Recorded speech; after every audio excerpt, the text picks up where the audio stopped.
Welcome, weary traveler, to the vast open expanse of the American frontier. Close your eyes and listen to the soft, endless sigh of the dusty wind sweeping across the silent desert. Tonight, we journey far away from the rushing world, out into the deep, untouched wilderness where the lonely tumbleweeds roll under a canopy of 1 billion glittering stars. In this quiet land, history and legend blend into a peaceful, unbroken tapestry. We will not speak of the loud, violent tales that history so often remembers. Instead, we will explore the forgotten mysteries, the quiet folklore, and the enduring resilience of those who walked the silent desert long before us. So let your mind drift like the dusty wind. Let your breathing slow to the steady, rhythmic walk of a trail horse, and surrender entirely to the sleepy, mesmerizing legends of the Wild West. Far out on the lonely, sweeping plains, the brave and solitary riders of the legendary Pony Express carried more than just paper messages. They carried the quiet endurance of a nation expanding into the unknown. The silent desert stretched out endlessly before them, completely empty save for the dusty wind and the lonely tumbleweeds dancing in the moonlight. As they galloped through the profound darkness of the frontier night, these young riders navigated the vast, unmarked wilderness by looking up at the glittering celestial map above. They learned to read the constellations like a compass, trusting the North Star to guide them through the dusty wind and the silent desert. The lonely tumbleweeds would brush against their horses' hooves as they moved quietly through the valleys, completely alone in the sweeping landscape. The dusty wind whispered ancient secrets into their ears, but they rode on in peaceful determination. The silent desert embraced them, offering no resistance, only the quiet, endless beauty of the untamed, lonely frontier under the stars. Deep in the heart of the rugged Texas wilderness, early pioneers and weary cattle drivers frequently reported a beautiful, unexplained phenomenon. Above the horizon, the silent desert held many secrets, but none so mesmerizing as the mysterious Marfa lights glowing softly in the distant, dusty wind. As the lonely tumbleweeds rolled quietly across the arid ground, cowboys resting by their campfires would watch these strange, luminous orbs dance silently in the twilight. Some folklore claimed they were the wandering spirits of ancient chiefs, while others believed they were reflections of fallen stars resting on the silent desert floor. The dusty wind continued to howl softly through the canyons, carrying the lonely tumbleweeds past the glowing lights, yet no one could ever capture or fully explain their peaceful, ethereal presence. The silent desert kept its beautiful mystery entirely intact, allowing the dusty wind to blow undisturbed across the sands as the lonely tumbleweeds tumbled onward through the endless, quiet, and magical frontier night. The romanticized image of the singing cowboy was not born from stage performances, but from a deeply practical need for peace on the open, silent desert.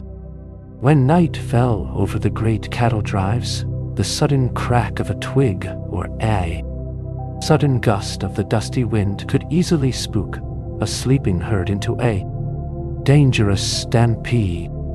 To mask the sudden sounds of the night, night watch cowboys would softly sing lullabies, their calming voices drifting into the dusty wind alongside the lonely tumbleweeds. These quiet, mournful ballads were specifically designed to blend perfectly with the natural hum of the silent desert, assuring the cattle that they were entirely safe. As the lonely tumbleweeds rolled by the edges of the camp, the soft, rhythmic humming echoed into the vast, dark canyons. The dusty wind carried these gentle melodies for miles across the silent desert, creating a profound, unbroken harmony between the lonely riders, the resting animals, and the sleepy, starlit earth.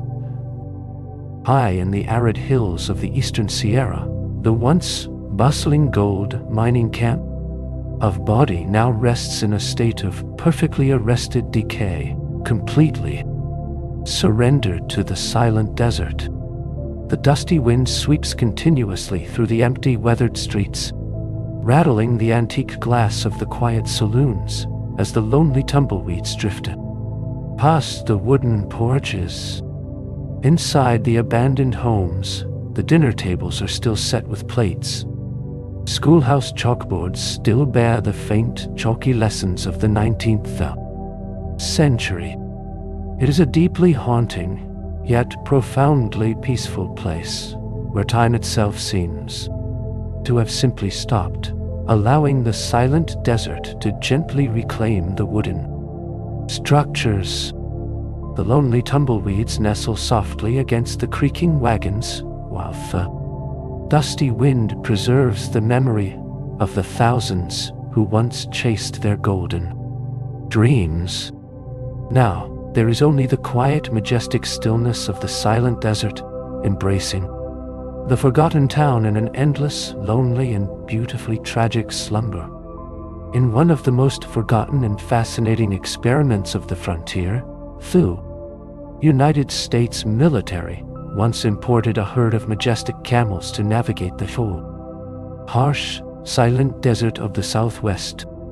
Before the transcontinental railroads were built, these incredibly resilient animals were tasked with carrying heavy supplies through the relentless, dusty wind that defined the arid wilderness. The lonely tumbleweeds bounced harmlessly off their long legs as they marched silently across the scorching sands, perfectly adapted to the unforgiving environment that left traditional horses exhausted. For a brief, strange period in history, the familiar silhouettes of the silent desert included the towering humps of Middle Eastern camels walking peacefully against the setting sun. Although the Camel Corps was eventually disbanded, local legends whispered for decades about phantom camels roaming freely through the dusty wind. The lonely tumbleweeds accompanied these wandering ghosts across the silent desert, adding a beautifully surreal chapter to the rich, quiet, and endless lore of the vast American West.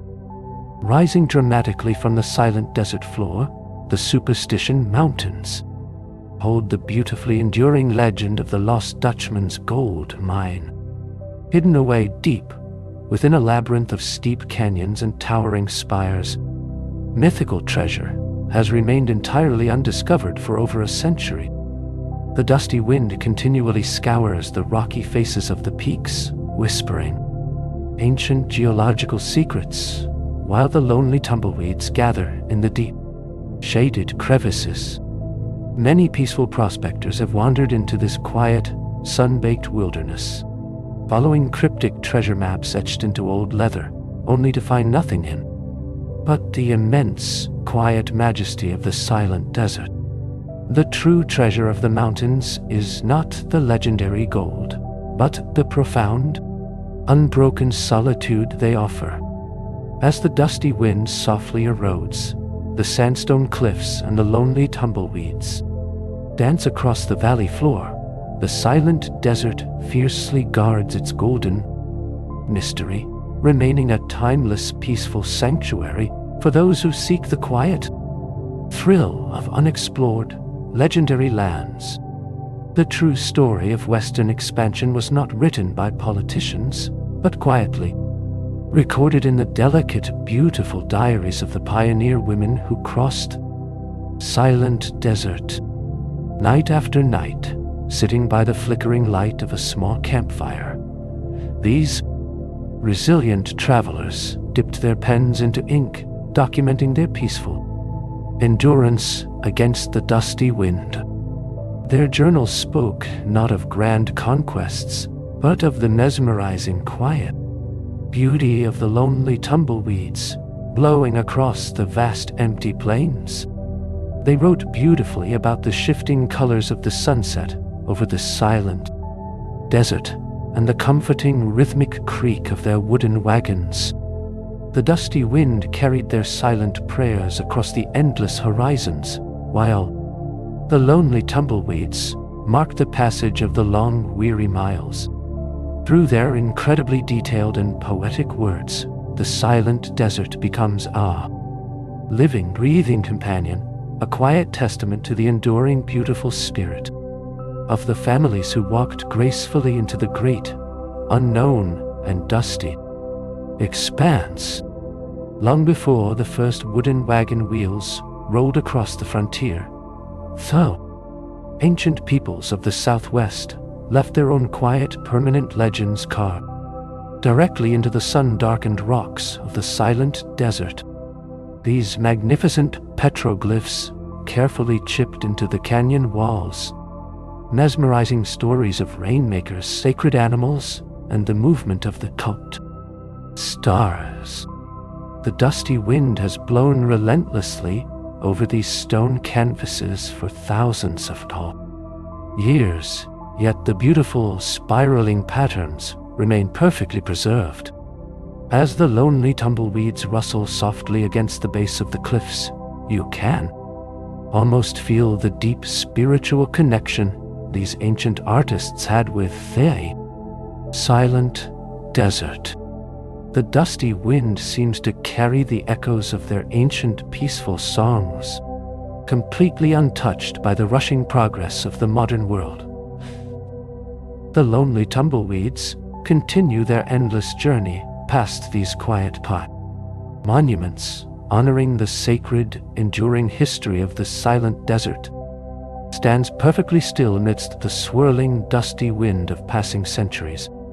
Amidst the vast, lonely stretches of the early railway lines, a quiet revolution of hospitality was born through the legendary Harvey girls. These brave, independent women traveled far from their eastern homes to work in the beautifully designed dining houses scattered across the silent desert. Wearing their crisp, signature black and white uniforms, they brought a deep sense of comforting civilization to the weary travelers who emerged from the dusty wind. The lonely tumbleweeds would often pile up outside the heavy wooden doors of the restaurants, while inside, the atmosphere was entirely calm, filled with the gentle clinking of fine china and pouring coffee. The silent desert stretched out endlessly beyond the dining room windows, a vast sea of dust and lonely tumbleweeds, making the warm, welcoming light of the Harvey house feel like a pure magical oasis. Their quiet dedication beautifully transformed the harsh, dusty wind of the frontier into a warm, safe, and deeply peaceful haven for every passing soul. The creation of a legendary Western saddle was an incredibly quiet, meditative art form, deeply respected across the vast expanses of the silent desert. Master leather workers would spend countless weeks carving intricate, beautiful floral patterns into the heavy, oiled leather, their workshops sheltered safely from the howling, dusty wind outside. Every single stitch was pulled tight by hand, building a profound piece of art. Functional artwork designed to last for generations on the lonely trails. The lonely tumbleweeds would bounce against the wooden siding of the leather shop, while the artisan sat in deep, unbroken focus, shaping the leather to perfectly fit both the horse and the rider. Out in the silent desert, these magnificent saddles became a cowboy's most cherished possession, enduring the endless dusty wind and the blazing sun with absolute grace. The lonely tumbleweeds continued to roll across the silent desert, witnessing The timeless, quiet craftsmanship that beautifully supported the weary travelers. As they rode gently into the starlit, dusty night, deep in the high, secluded aspen groves of Nevada and Idaho, a quiet, deeply personal form of historical record-keeping remains hidden in plain sight. The solitary Basque sheepherders, who spent months entirely alone tending their flocks in the vast mountain pastures, left their enduring mark on the landscape through intricate tree carvings known as arborglyphs.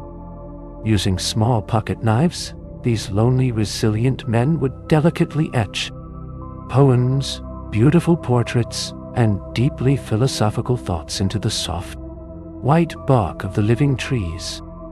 Unlike traditional monuments of stone or bronze, these living journals grew and stretched alongside the forests, perfectly capturing the profound quiet isolation of a life lived entirely off the grid. Today, historians hike deep into the silent wilderness to meticulously document these fading masterpieces before the old trees eventually fall. These quiet, beautiful carvings offer a deeply intimate glimpse into the souls of the forgotten frontiersmen, proving that even in the most absolute, sweeping solitude, the human spirit instinctively reaches out to leave a lasting, beautiful story behind. In the vast, sun-scorched expanses of the California desert, a mesmerizing and impossible legend has whispered through the sands for over a century. Local indigenous tribes and weary prospectors frequently spoke of a colossal, ancient wooden galleon, mysteriously stranded, half buried in the arid dunes of the Salton Sink. Folklore suggests this phantom ship was a lost Spanish explorer's vessel, caught in a freak, receding inland sea hundreds of years ago, leaving its heavy wooden ribs perfectly preserved in the dry, unforgiving climate. Expeditions, driven by the allure of lost pearl cargo, have wandered deep into the field, shifting sands, guided only by the cryptic, fading maps of early pioneers. Though the shifting dunes continually hide and reveal strange, dark shapes in the moonlight, the legendary galleon remains an elusive, beautiful mirage. It is a quiet, haunting reminder of the frontier's profound ability to keep its most surreal, impossible secrets perfectly hidden, allowing the desert to hold onto a maritime mystery that defies all logic and natural explanation. Long before the telegraph connected the sprawling territories, the immense linguistic diversity of the Great Plains necessitated a beautiful, universally understood method of communication. The indigenous tribes, speaking dozens of entirely distinct and mutually unintelligible languages, developed a highly sophisticated silent system known as Plains Indian Sign Language. This graceful, flowing, kinetic language allowed a Comanche trader to converse perfectly with a Cheyenne scout across the vast open valleys without ever uttering a single spoken word. Early trappers and frontier explorers meticulously learned this elegant, quiet diplomacy to navigate the complex political landscapes of the West. Gatherings at major trading hubs became mesmerizing, silent symphonies of hand-sewn and expressions where profound treaties were negotiated and deep histories were shared entirely in profound silence. It was a breathtaking testament to the human desire for connection, proving that the vast isolating distances of the western frontier were beautifully bridged, not by the loud clash of civilizations, but by a quiet, masterful, and deeply respectful exchange of silent understanding. In the quiet, hopeful years following the Civil War, a massive, peaceful migration known as the Exoduster movement transformed the harsh, unforgiving plains of Kansas. Thousands of formerly enslaved African Americans journeyed westward, seeking a life of true, unbothered freedom on the open frontier. They established quiet, resilient settlements, the most famous being the completely self-sustaining town of Nicodemus. Building their initial homes from the very earth itself in the form of thick, insulating sod houses, these pioneers cultivated the deeply challenging soil. With absolute, quiet determination, they formed tight-knit agricultural cooperatives, establishing flourishing schools, peaceful churches, and thriving local businesses far away from the oppressive laws of the East. The story of Nicodemus is a profoundly beautiful chapter of frontier history, perfectly illustrating a quiet, monumental triumph of the human spirit. These brave settlers did not conquer the land with weapons, but beautifully partnered with the earth, turning an empty, challenging prairie into a deeply cherished, permanent sanctuary of peace, liberty, and enduring family legacies. Resting quietly along the muddy banks of a river, though heavily debated to have Western frontier origins, the mysterious phenomenon of deeply inscribed rune stones scattered across the American heartland paints a fascinating alternative history.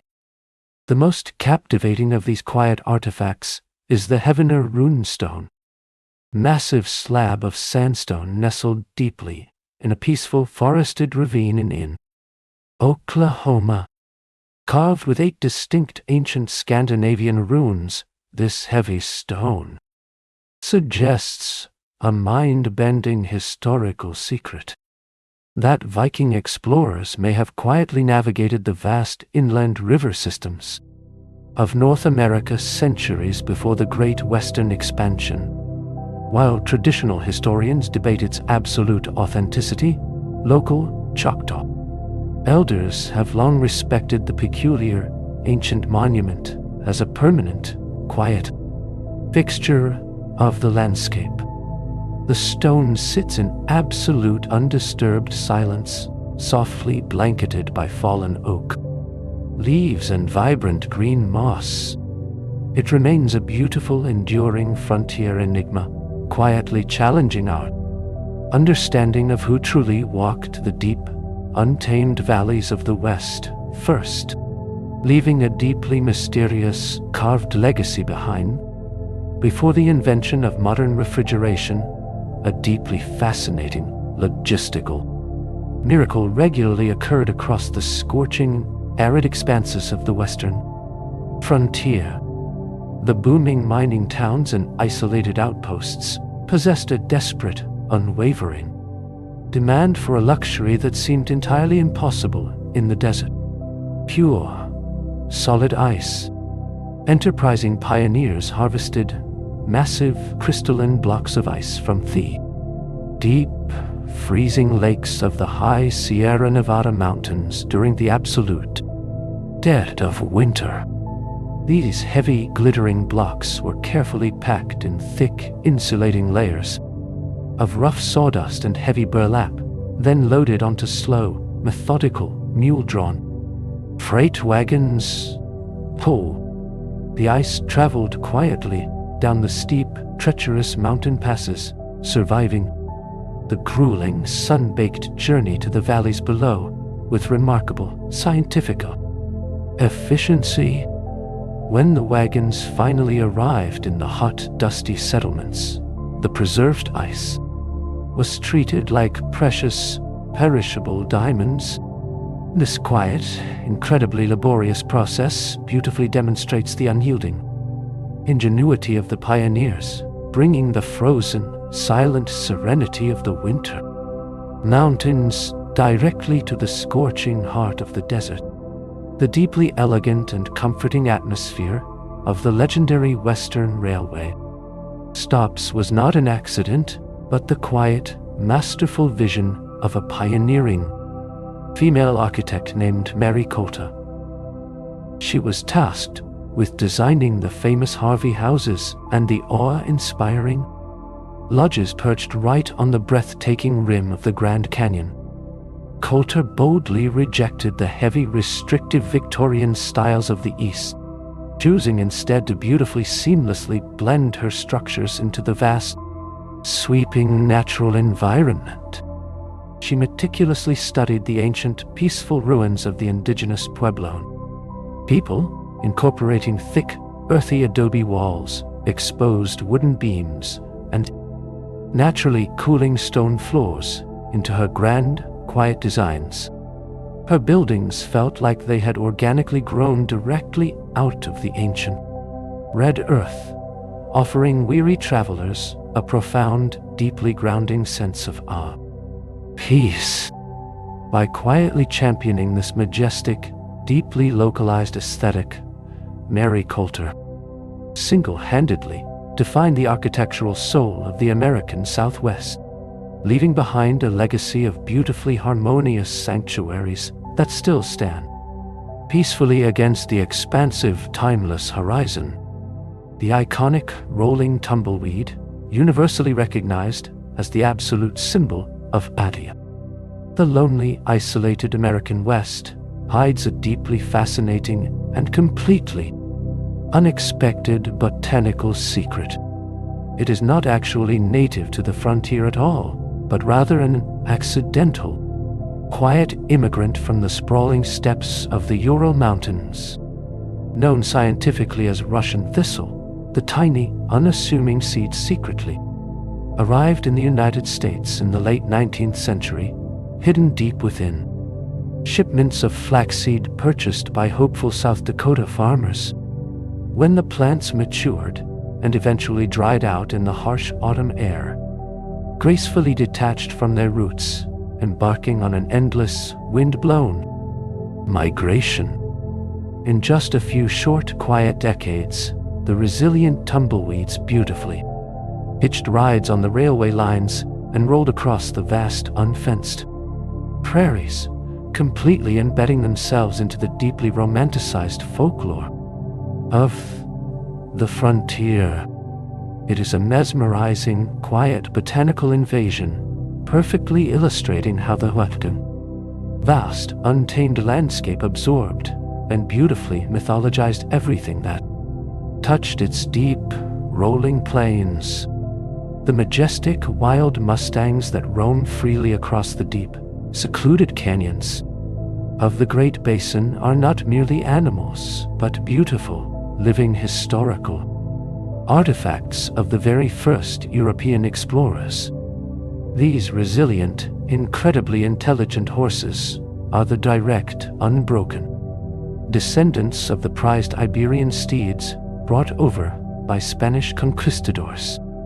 In the 16th century, over hundreds of years of quiet, undocumented history, small herds escaped or were traded, slowly adapting to the incredibly harsh, demanding environment of the open frontier. They developed incredibly hard hooves, a profound, deeply ingrained herd loyalty, and a mesmerizing ability to sense hidden, underground water sources.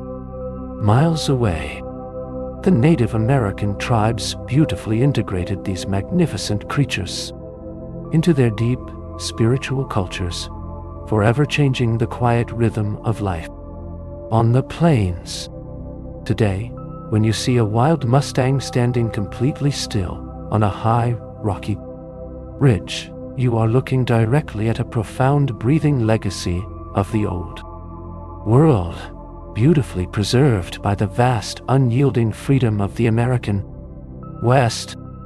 While the frontier is deeply associated with endless dirt trails and towering mountains, one of the most profoundly isolated, quiet jobs in the West belong to the solitary lighthouse keepers guarding the treacherous, rocky coastline of the Pacific. Perched on the absolute edge of the continent, far removed from the booming gold towns, these dedicated individuals lived in a state of beautiful, unbroken meditation.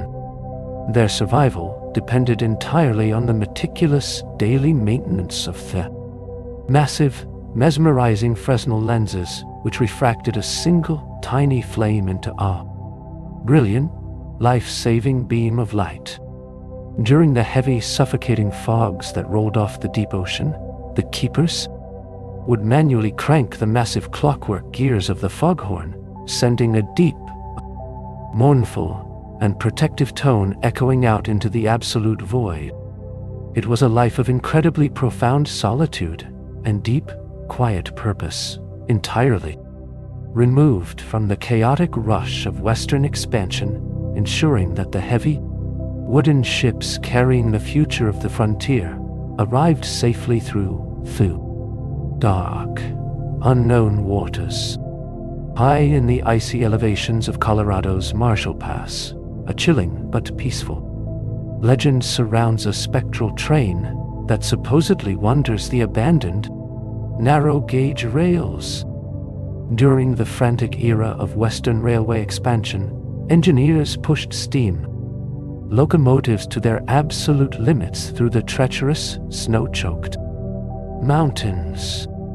According to frontier folklore, on certain clear, freezing nights, weary track workers would hear the distant, rhythmic chugging of an engine that never arrived.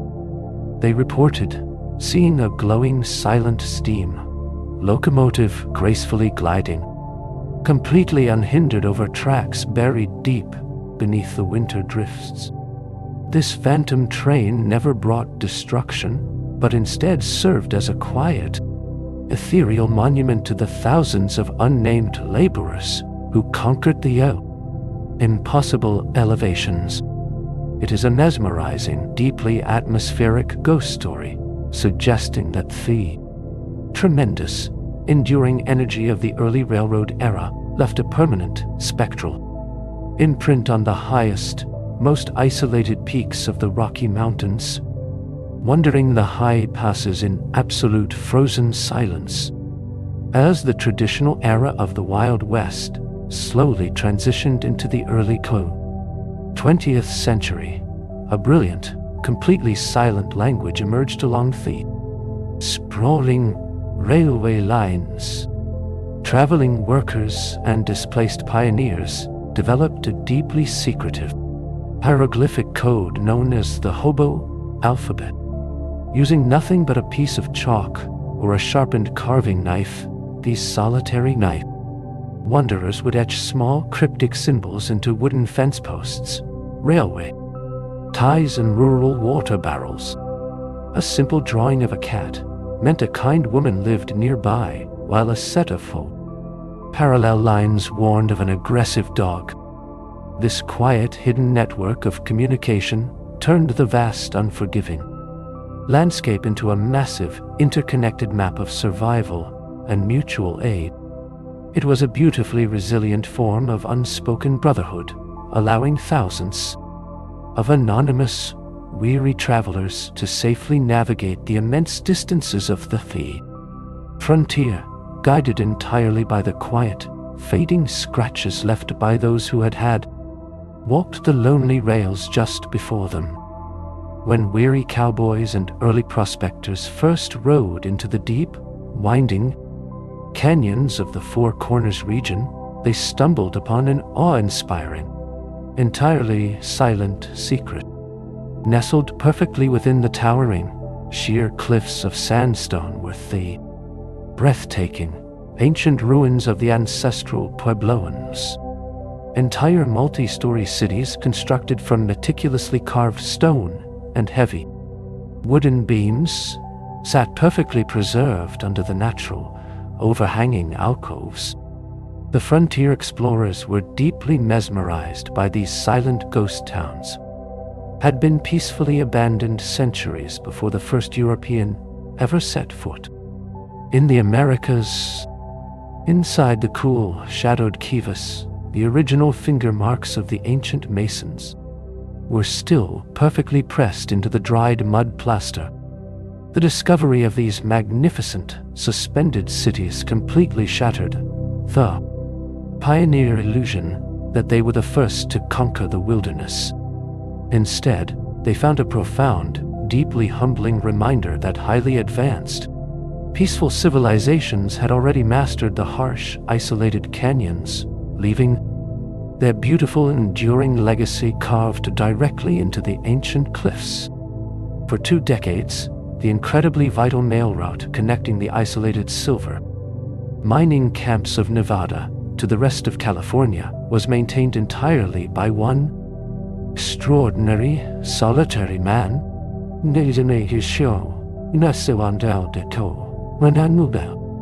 John A. Deschutes.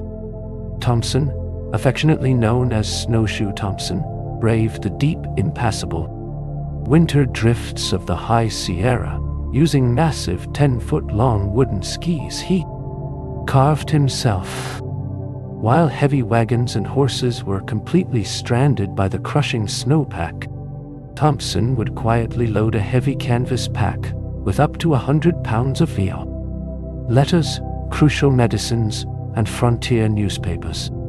He spent countless days and nights navigating the freezing, silent mountain passes entirely alone, guided only by the towering peaks and his profound, instinctual knowledge of the terrain.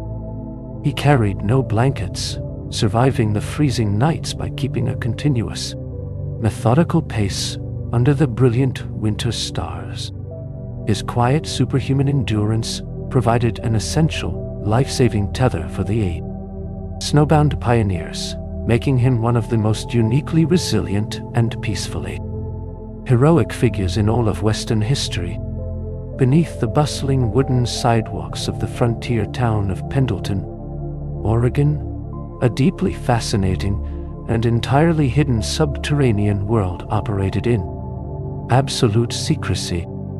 Facing severe discrimination and harsh curfews on the surface, resilient Chinese immigrants ingeniously carved out a massive interconnected network of underground tunnels and living quarters. This quiet, subterranean city was completely self-sustaining, featuring hidden apothecary shops, peaceful tea rooms, and bustling laundries, all operating safely away from the eyes of the authorities above. Intricate, heavy wooden doors and cleverly disguised trapdoors allowed the community to move freely and securely beneath the frontier streets. While the cowboys and outlaws clashed loudly in the saloons above, this hidden society thrived in quiet, methodical harmony, preserving their rich cultural heritage in the cool, shadowed earth. These deeply forgotten tunnels remain a profound architectural testament to the immense ingenuity and quiet survival of immigrants who beautifully adapted to the crushing pressures of the American West, building a safe, enduring sanctuary entirely in the dark. In the deeply arid, unforgiving expanses of the Colorado Desert, the mesmerizing legend of the lost Peg Leg Mine has captivated peaceful explorers for well over a century. In the early 19th century, a solitary trapper named Thomas Smith claimed to have rested atop 3 uniquely black hills where he casually gathered curious, heavy black stones. Only later, upon returning to civilization, did he realize these dark, oxidized rocks were actually chunks of almost pure, solid gold. Despite numerous, meticulously funded expeditions, the exact location of those 3 black hills simply vanished back into the shifting, immense topography of the frontier. Over the decades, a beautiful, quiet tradition emerged among the prospectors. Still wander the region. Near a lonely crossroads, travelers have created an ever-growing monument by adding a single, small stone to a massive silent pile, making a quiet wish to the desert spirits. The lost Peg Leg Mine remains entirely undiscovered, completely preserved as a beautiful, enduring myth that values the peaceful thrill of the search over the actual gold. When the earliest homesteaders reached the vast, treeless expanses of the Great Plains, they encountered a profound lack of traditional building materials. Driven by necessity and deep pioneer ingenuity, they looked downward, slicing thick, heavy ribbons of deeply rooted prairie grass from the earth itself to construct their homes. These ingenious structures, known affectionately as soddies, were architectural marvels of quiet, natural insulation.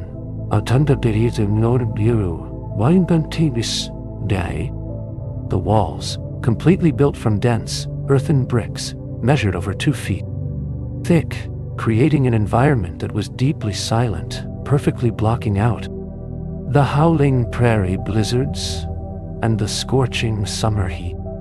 Inside, the atmosphere was incredibly cozy and grounded, filled with the rich, comforting scent of damp earth and burning buffalo grass.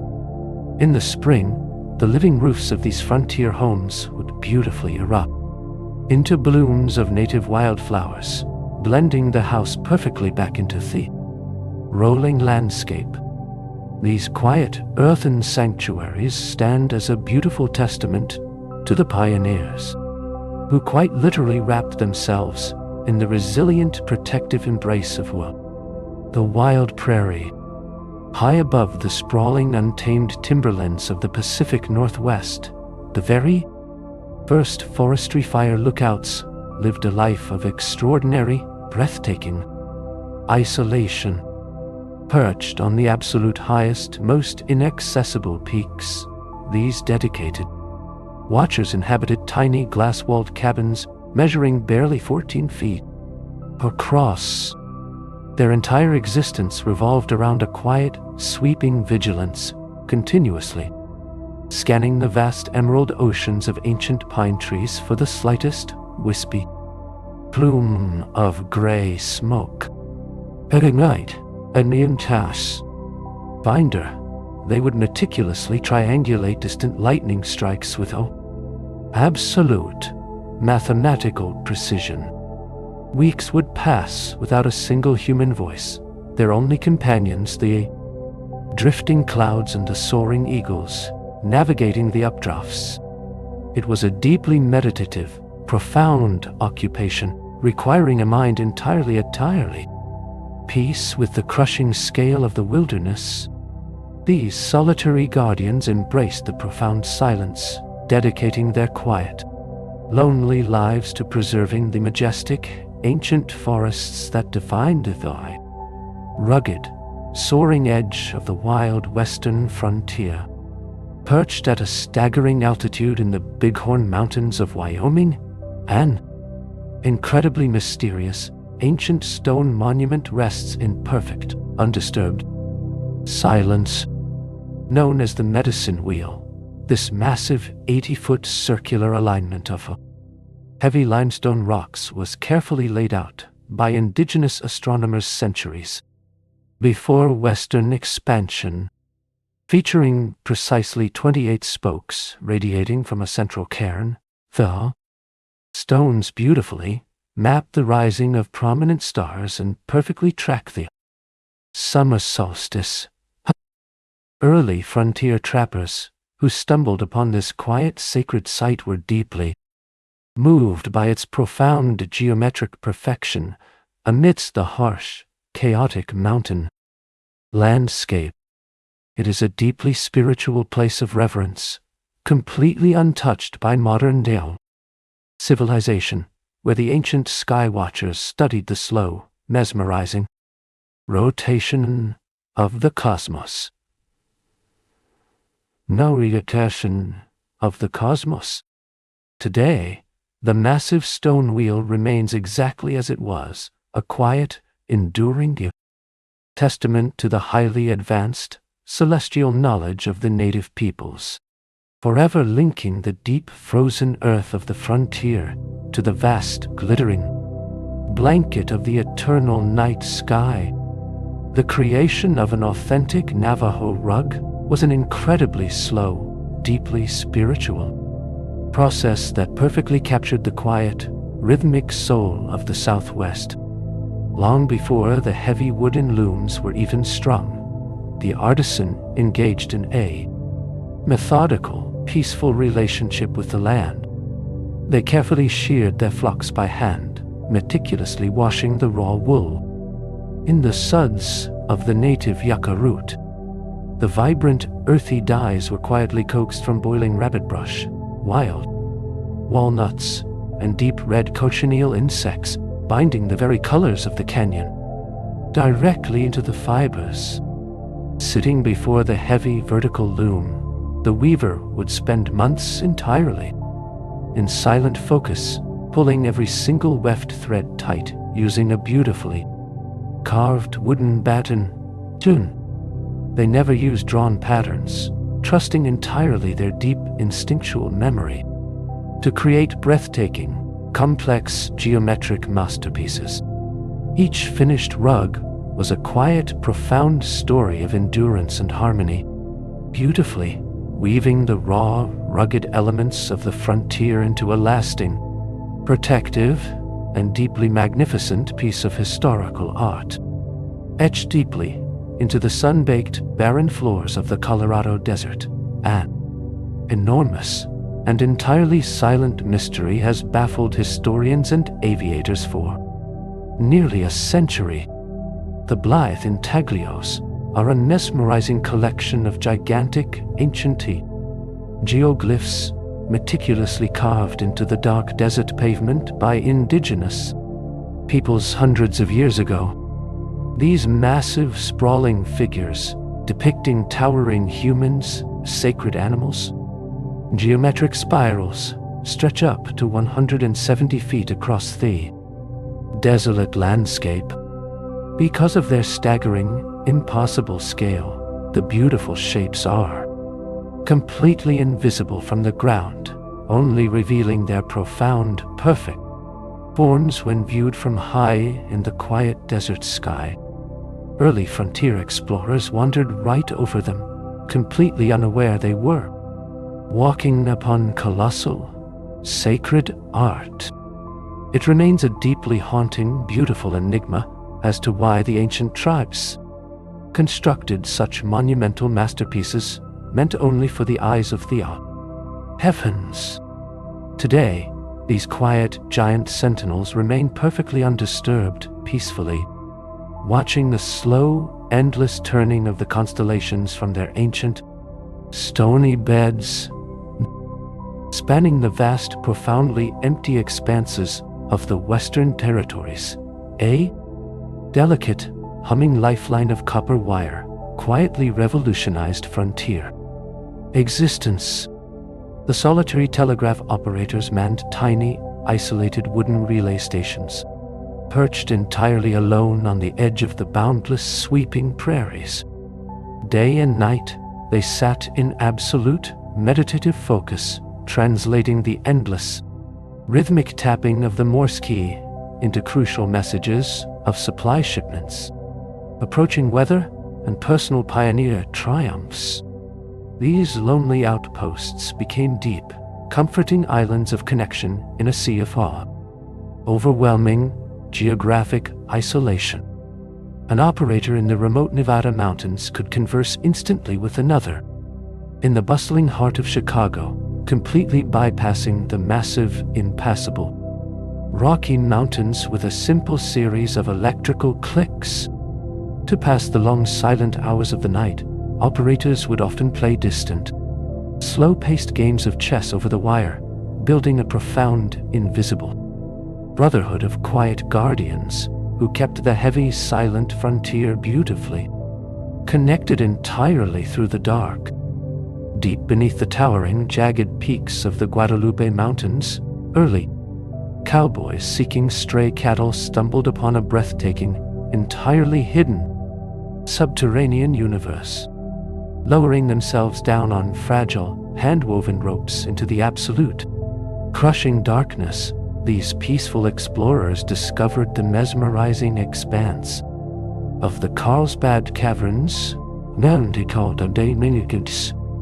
illuminated only by the dim, flickering light of crude kerosene lanterns. witnessed colossal, dripping chambers filled with delicate, translucent limestone formations that had grown in total silence for millions of years. Towering stalagmites resembling frozen waterfalls and delicate crystalline chandeliers hung quietly from the massive vaulted stone ceilings. The profound, absolute silence of the deep earth was broken only by the methodical, eternal dripping of mineral-rich water, slowly sculpting the mesmerizing landscape. These brave frontiersmen left their horses far above, transforming from rugged plainsmen into quiet, deeply humbled witnesses of an ancient alien world, perfectly preserved and entirely hidden beneath the harsh, sun-drenched surface of the sweeping western frontier. The sweeping expansion of the American frontier was not solely accomplished by heavy wooden wagons and iron locomotives, but also by a quiet, delicate, and profoundly essential airborne pioneer. The European honeybee, carefully transported across the vast plains in small, meticulously crafted wooden hives, completely transformed the botanical landscape of the West. Before their arrival, countless species of native flora struggled to propagate across the massive, isolated valleys.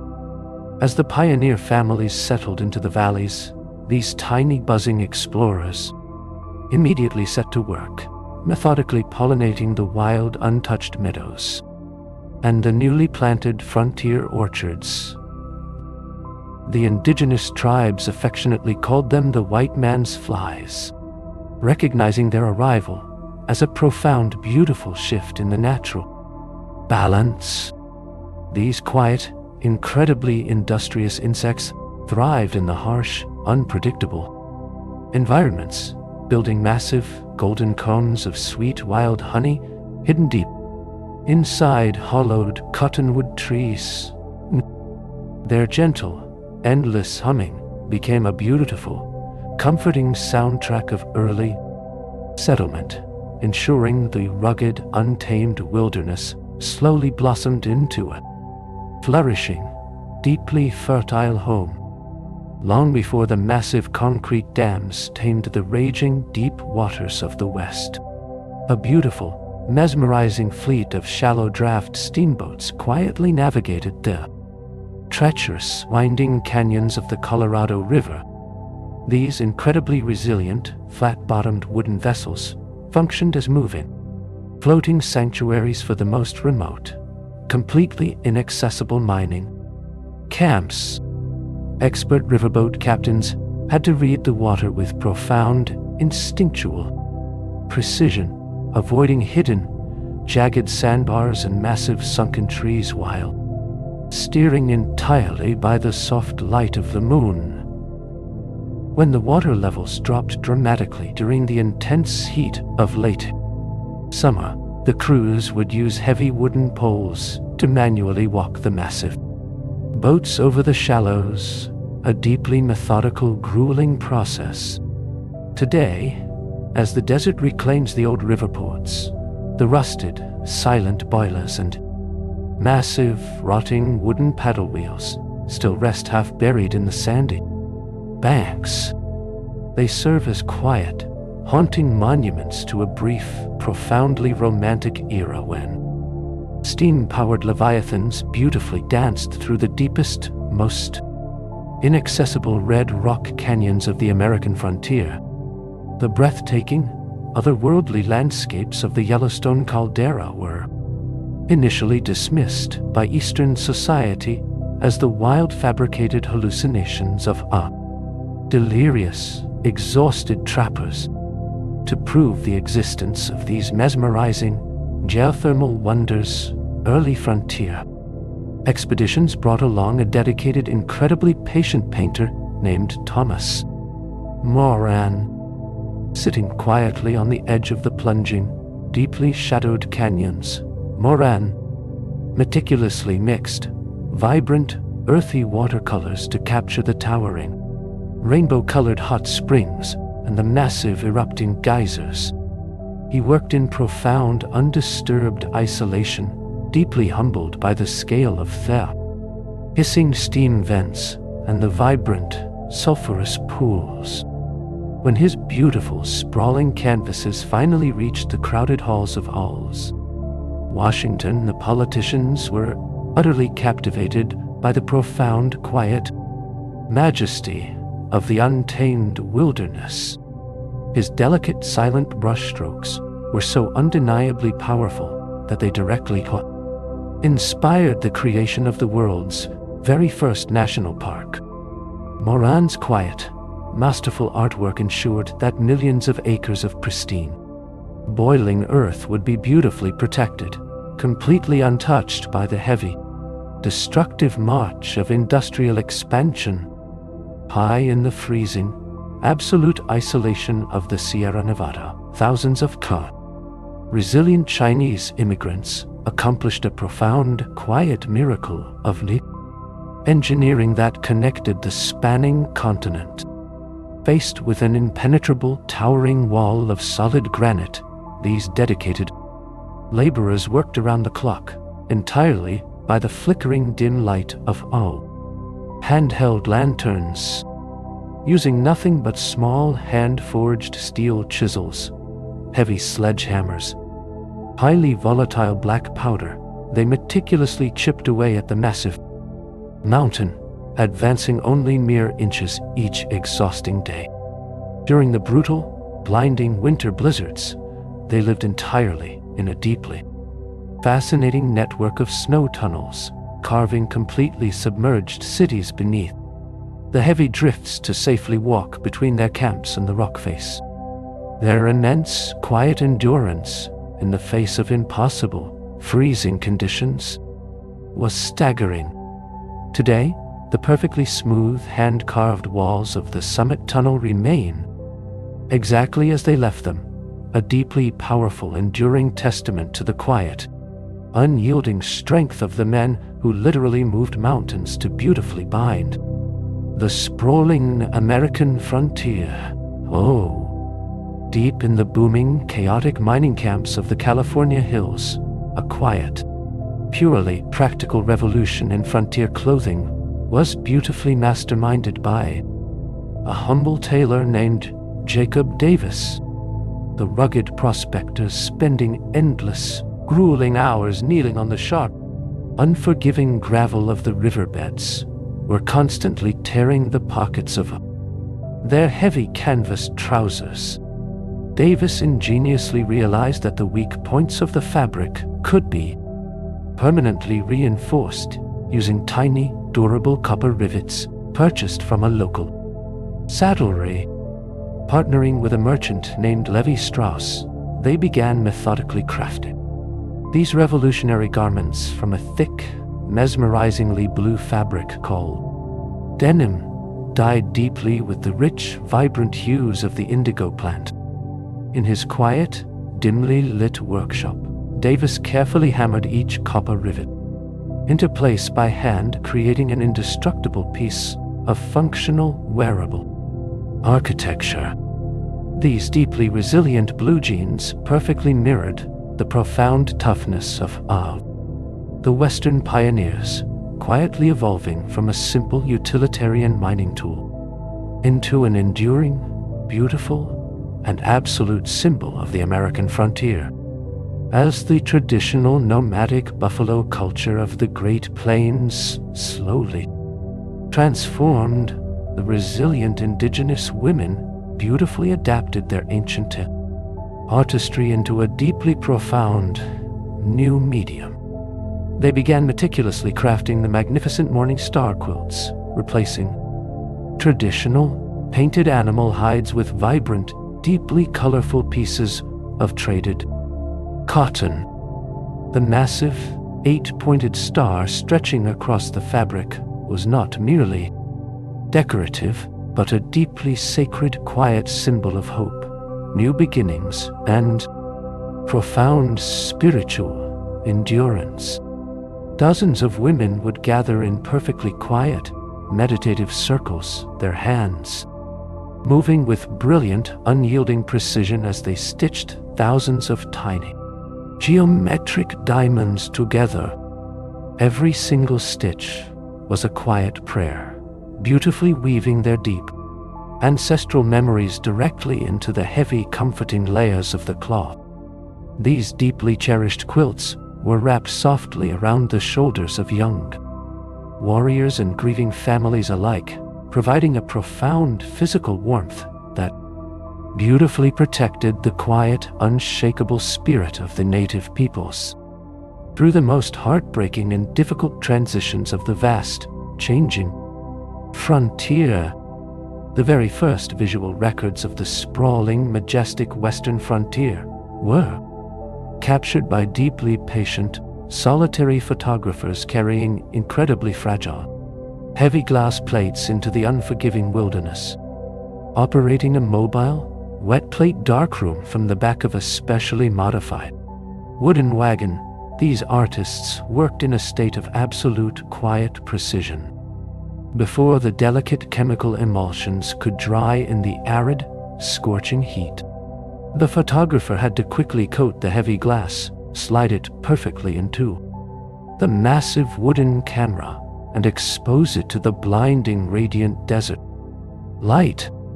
The subjects, whether deeply weathered cowboys, ancient towering redwoods, or the majestic, silent canyons, had to remain perfectly, beautifully motionless for several long, breathless seconds. The resulting images possessed a deeply haunting, completely mesmerizing clarity, forever freezing the rugged, sweeping beauty of the untouched frontier onto a fragile pane of glass. These solitary artists quietly endured absolute exhaustion and harsh environments to beautifully preserve the profound, fleeting magic of the Old West for all the generations that would eventually follow. Along the sprawling, deeply rutted paths of the Santa Fe Trail, a massive, ancient oak tree served as one of the most profoundly isolated post offices in the human history.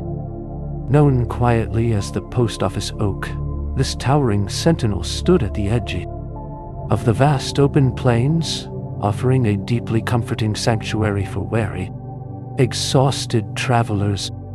At its base, a perfectly hollowed natural cavity became a sacred, completely silent repository for thousands of handwritten letters. Pioneers venturing into the overwhelming unknown would carefully wrap their deeply personal messages in oiled canvas, placing them gently into the dark wood. Months later, travelers heading back east would quietly retrieve these hidden bundles, carrying the words of the frontier back to anxious families. It was an incredibly beautiful, unwritten honor code, operating entirely without postmasters or postage, relying strictly on the profound, enduring goodwill of solitary strangers. This quiet, living monument beautifully anchored the sweeping, lonely distances of the frontier, holding the most precious, fragile hopes of an expanding nation safely within its heavy, ancient roots. High in the thin, freezing altitudes of the White Mountains, solitary prospectors seeking silver stumbled upon a quiet, breathtaking grove of the oldest living organisms on Earth.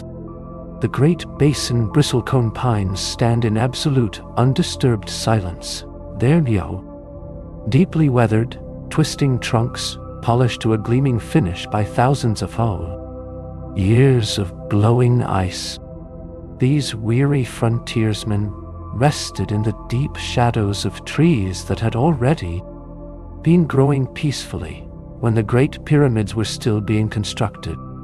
With incredibly dense, resin-filled wood that completely resists decay, these ancient sentinels survived the harshest, most isolated conditions imaginable by slowing their own growth to an almost imperceptible crawl. The pioneers, completely humbled by the staggering scale of time began using these deeply haunting, beautiful trees as permanent, unchanging landmarks.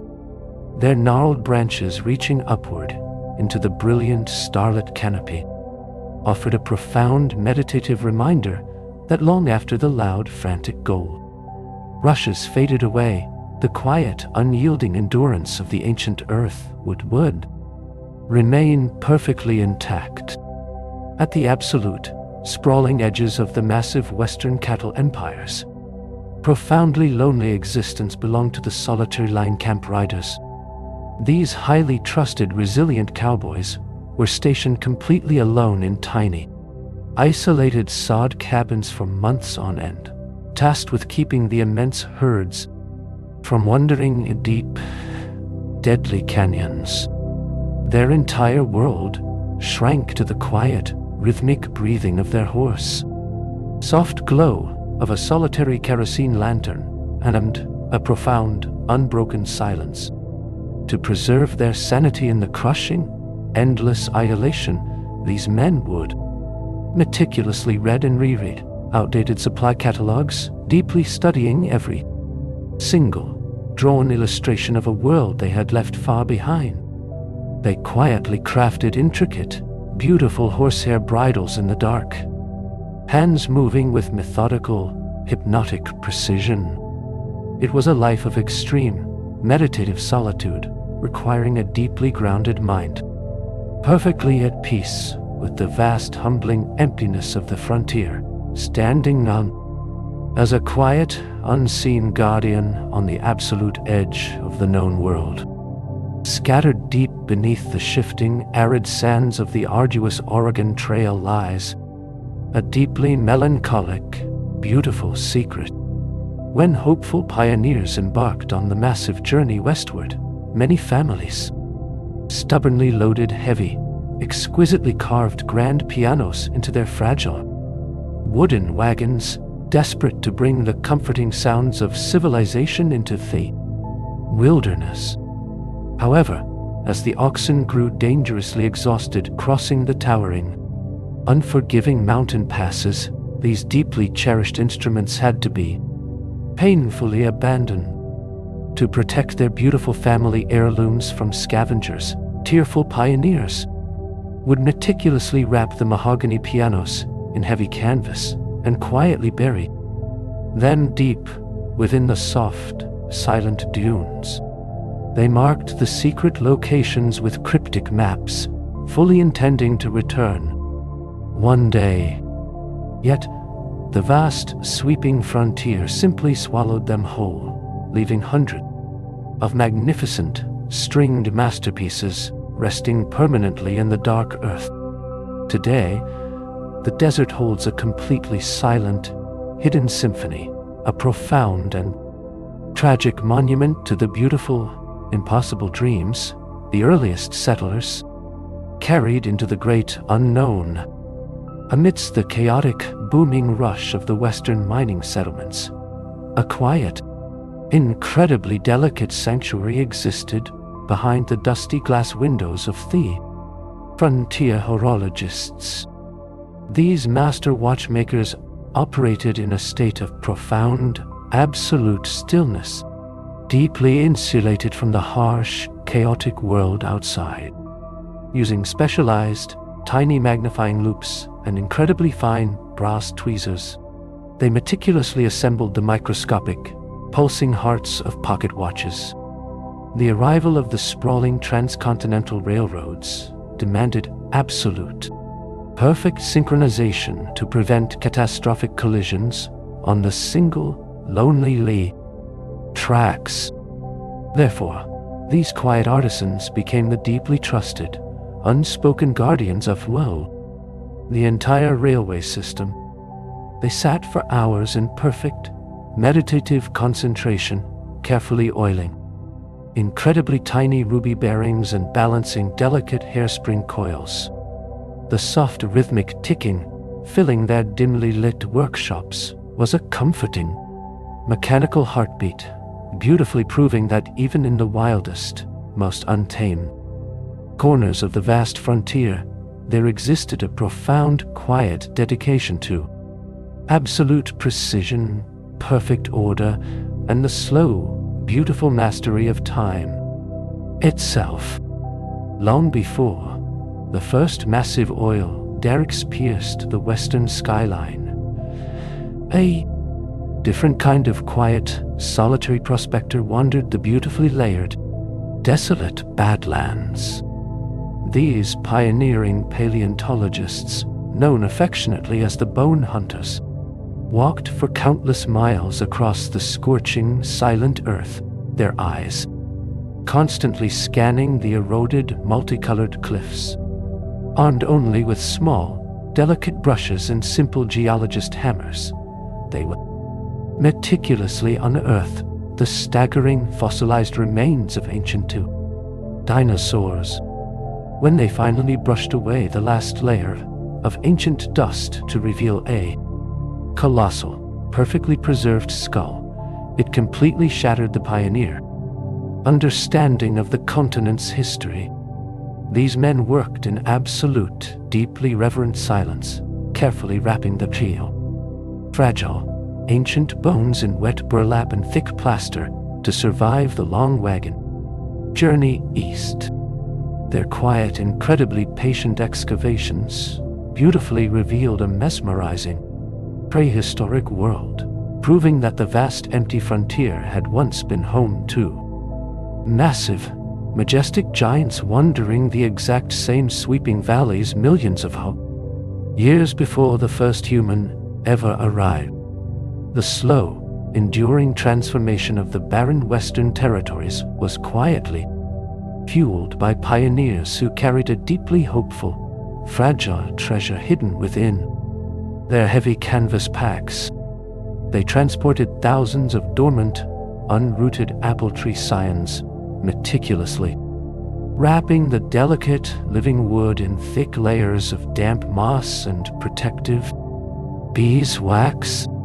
These quiet agricultural visionaries journeyed across the harsh, unforgiving plains, searching for secluded, fertile valleys that could sustain life.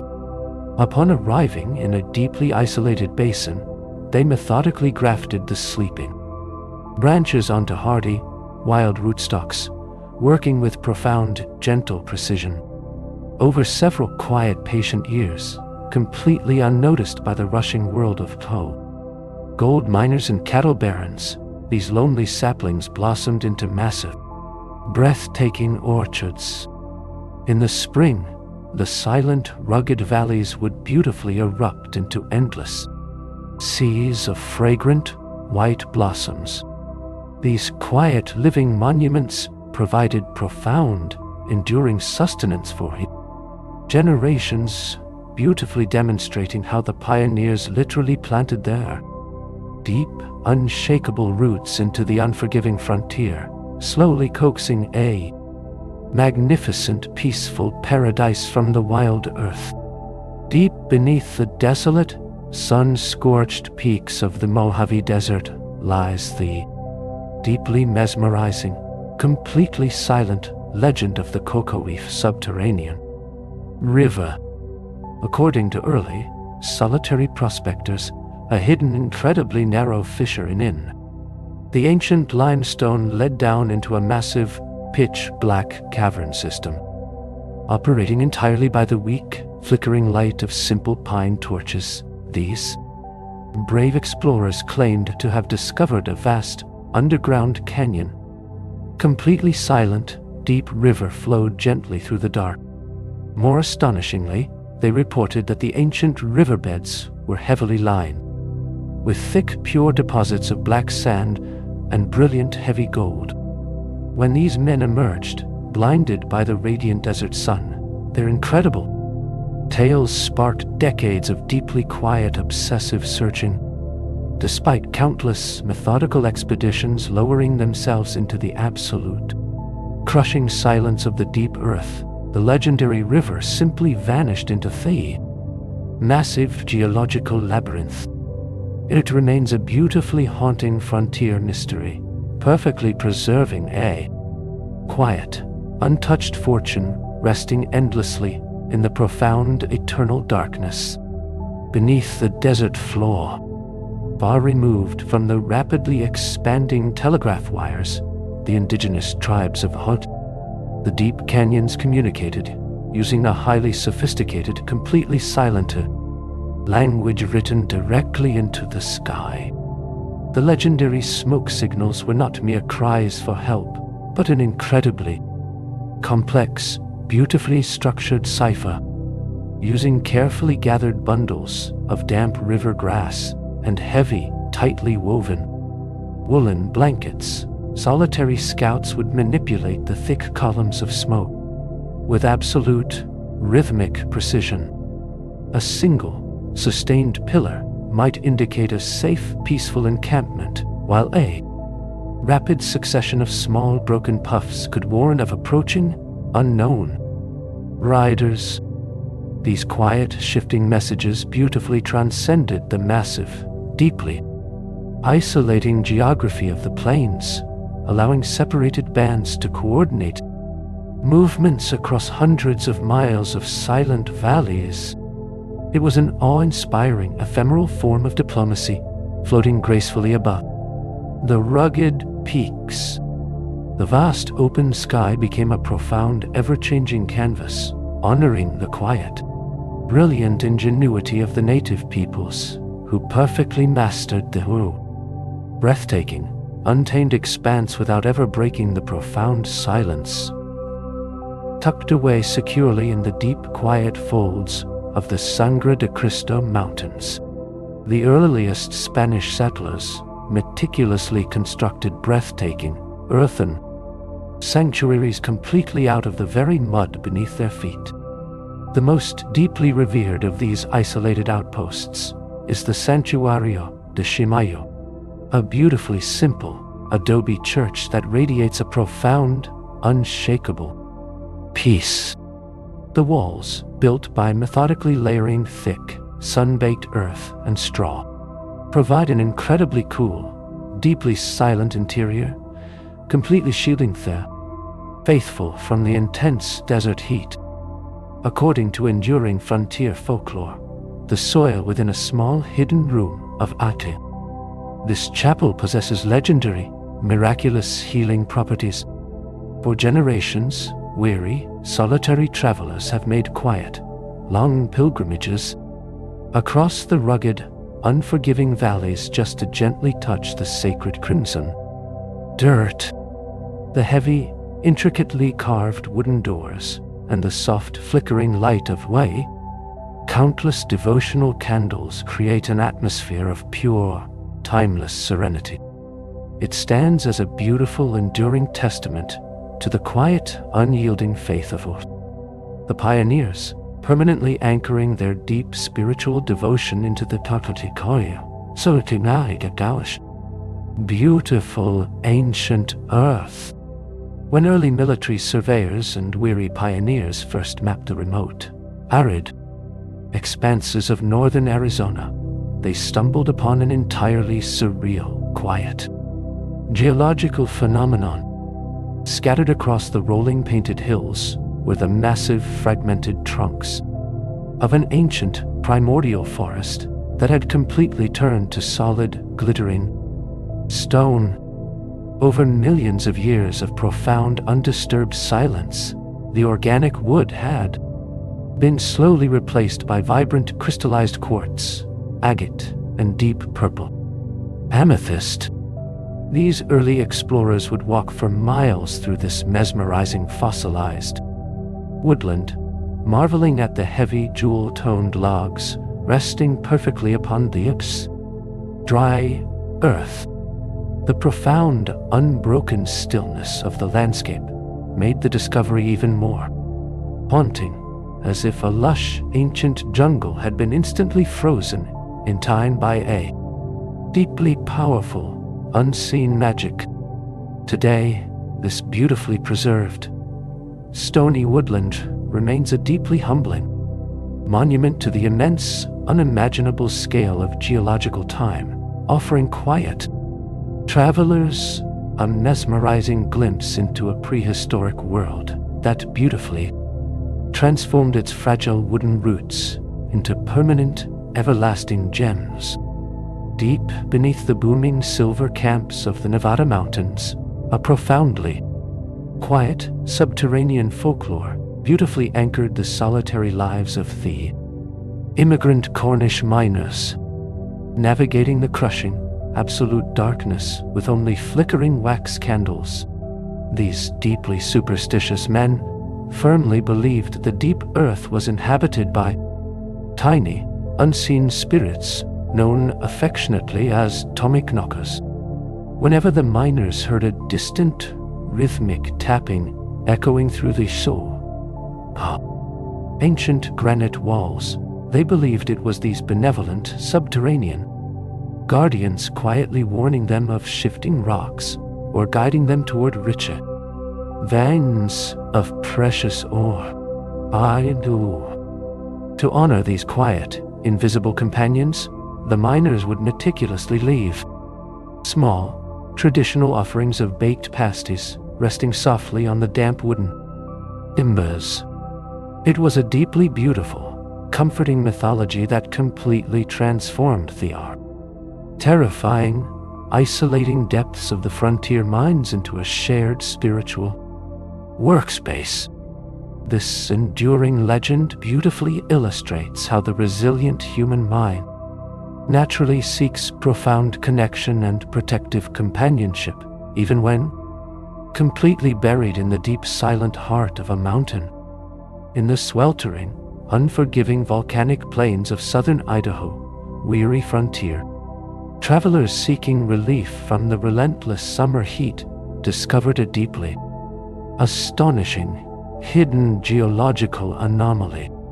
Hidden perfectly beneath the cracked basalt crust were massive, ancient lava tubes that functioned as completely natural, subterranean refrigerators.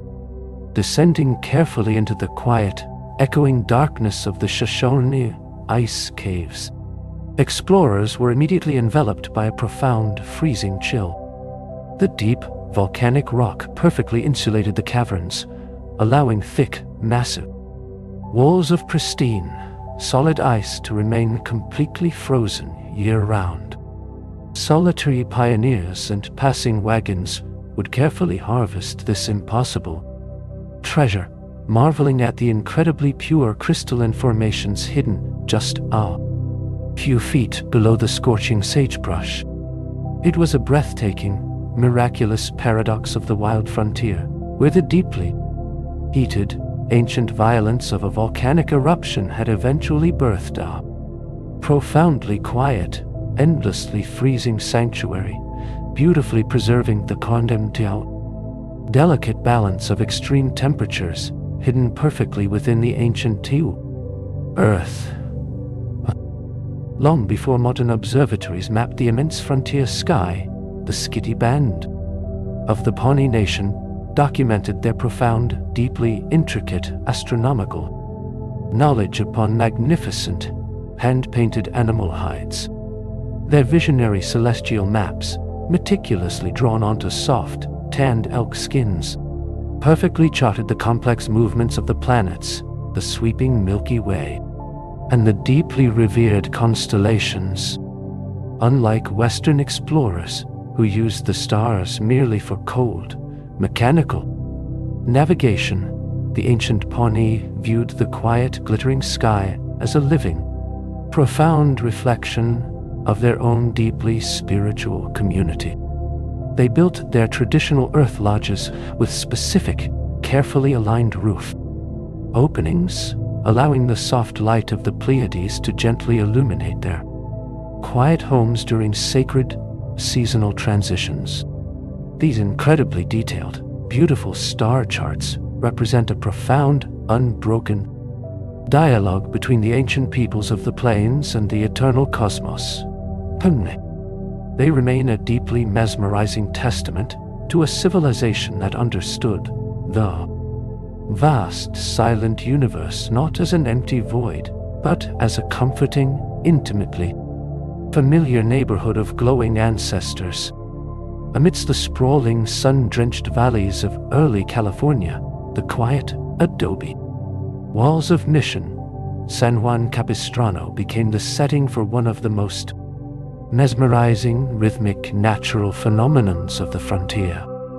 Every single spring, completely without fail, thousands of small, incredibly agile cliff swallows would suddenly appear on the vast horizon, having quietly navigated an immense 6,000-mile migration from South America. They beautifully descended upon the crumbling stone archways meticulously, building their small, intricate mud nests in the cool, shaded eaves of the quiet courtyard. The frontier priests and local indigenous populations viewed this profoundly punctual winged return as a deeply beautiful, natural miracle. The birds filled the silent, ancient corridors with a gentle, incredibly comforting chatter, beautifully bridging the gap between the untamed, vast wilderness and the peaceful, meticulously cultivated gardens of the mission. This quiet, enduring avian pilgrimage became a profound, living calendar for the isolated pioneers, offering a beautifully reassuring, annual promise of renewal, harmony, and the enduring rhythms of the natural world.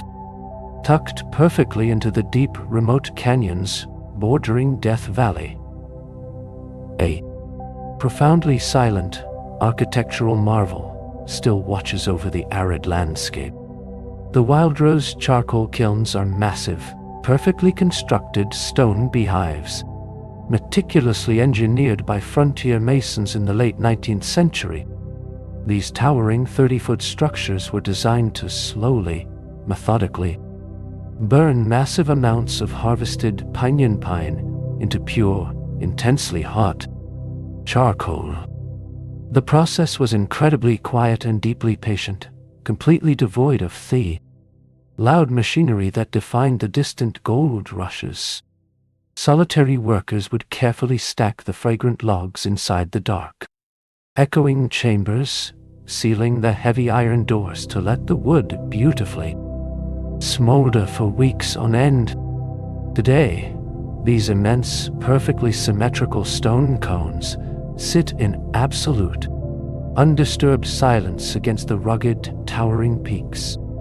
They possess a deeply mesmerizing, almost ancient aesthetic, serving as a quiet, enduring monument to the brilliant, slow-paced ingenuity required to extract vital, enduring energy from one of the most profoundly isolated, unforgiving environments on the entire continent. While the wild mustangs are deeply celebrated in Western folklore, a much quieter, profoundly resilient companion beautifully inherited the vast hidden canyons of the Mojave.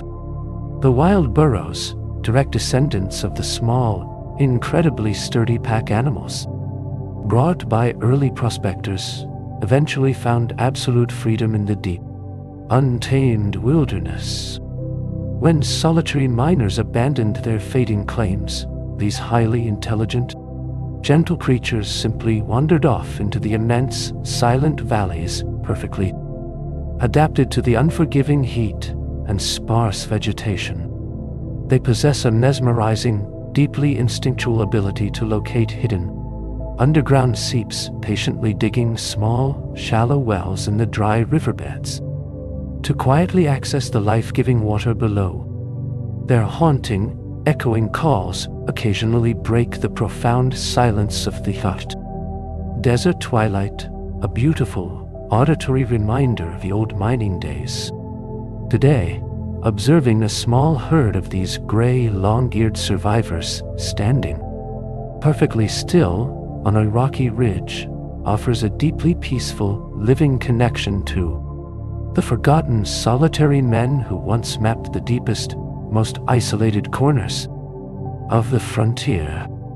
Deep within the towering, heavily forested peaks of Uinta Mountains, a deeply secretive, beautiful legend has captivated quiet explorers for generations. The Lost Roads mine is said to be an ancient, incredibly pure vein of solid gold, Originally discovered by indigenous tribes and later shown to a solitary, deeply trusted pioneer named Thomas Rhodes. According to the enduring folklore, Rhodes would quietly disappear into the massive, silent pine forests, returning weeks later with heavy canvas sacks filled with unrefined, magnificent gold. He took the absolute, precise location of the sacred canyon to his grave, leaving behind a profound, impenetrable mystery. Today, deeply peaceful hikers still wander the high, serene alpine lakes and the shadowy, whispering glades, scanning the ancient, towering limestone cliffs for the legendary hidden entrance. The true magic of this enduring legend lies entirely in the quiet, meditative thrill of the solitary search, perfectly preserving the breathtaking, hidden fortune that belongs strictly to the wild, untouched majesty of the high mountain sanctuary. When a solitary, deeply exhausted hunter named Augustus Dowd first stumbled into the towering, mist-shrouded groves of the Sierra Nevada, he was utterly convinced his mind had broken. Rising magnificently from the soft, fern-covered forest floor were the giant sequoias, ancient, living pillars of redwood so unfathomably massive, defied all human logic. He rested his hands upon incredibly thick, fibrous bark that was perfectly fire-resistant, marveling at trees that had been growing quietly since the dawn of the Roman Empire. When he returned to the frontier camps and softly shared his mesmerizing discovery, the rugged miners completely dismissed him as a fabulist. It took profound, patient persuasion to lead an expedition back into the deep, absolute silence of the ancient grove.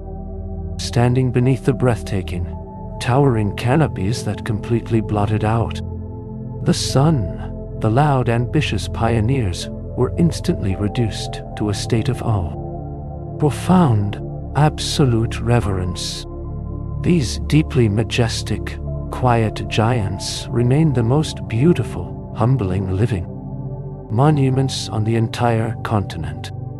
Far removed from the bustling railway hubs, the incredibly fragile, sprawling network of the overland stagecoach relied entirely on the quiet, absolute dedication of solitary station keepers.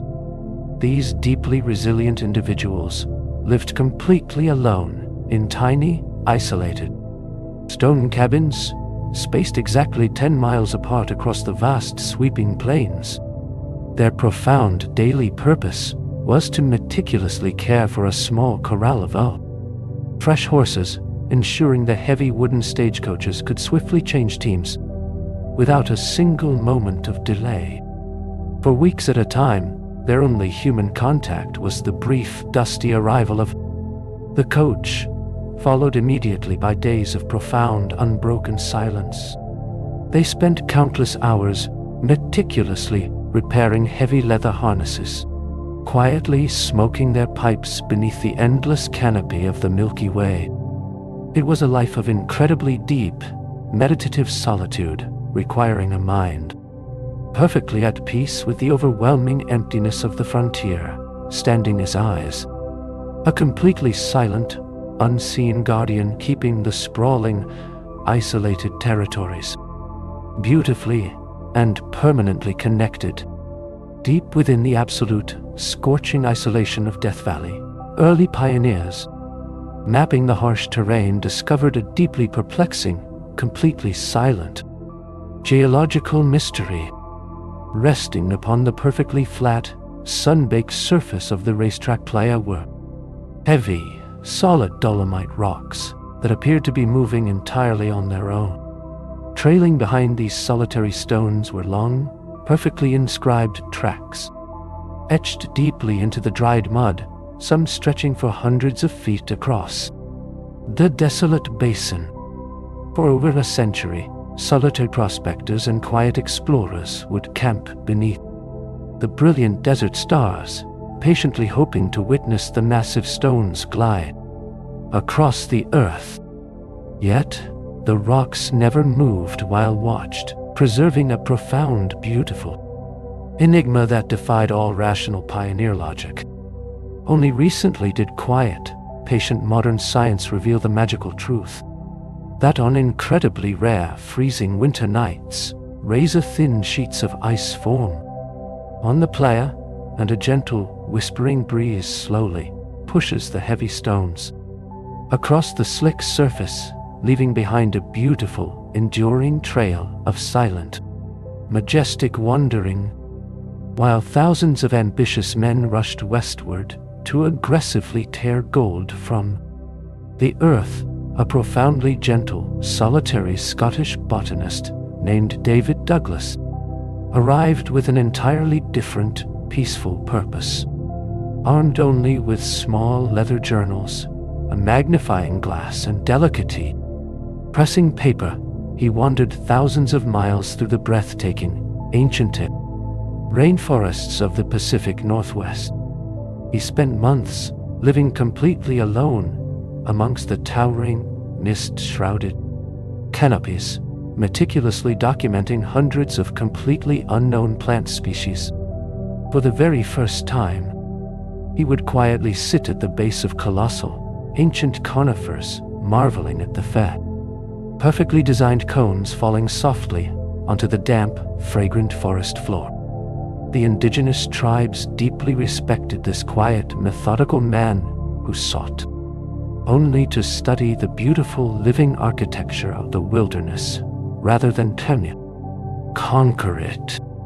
Today, the magnificent Douglas fir tree bears his quiet legacy, standing as a towering, evergreen monument to the peaceful, solitary explorers who valued the immense, breathing majesty of the frontier over its hidden heavy gold.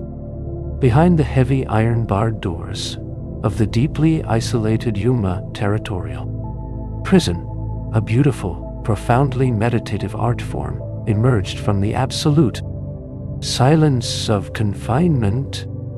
Incarcerated cowboys, stripped of their sweeping open prairies, sought a quiet, methodical way to preserve their deep connection to the frontier.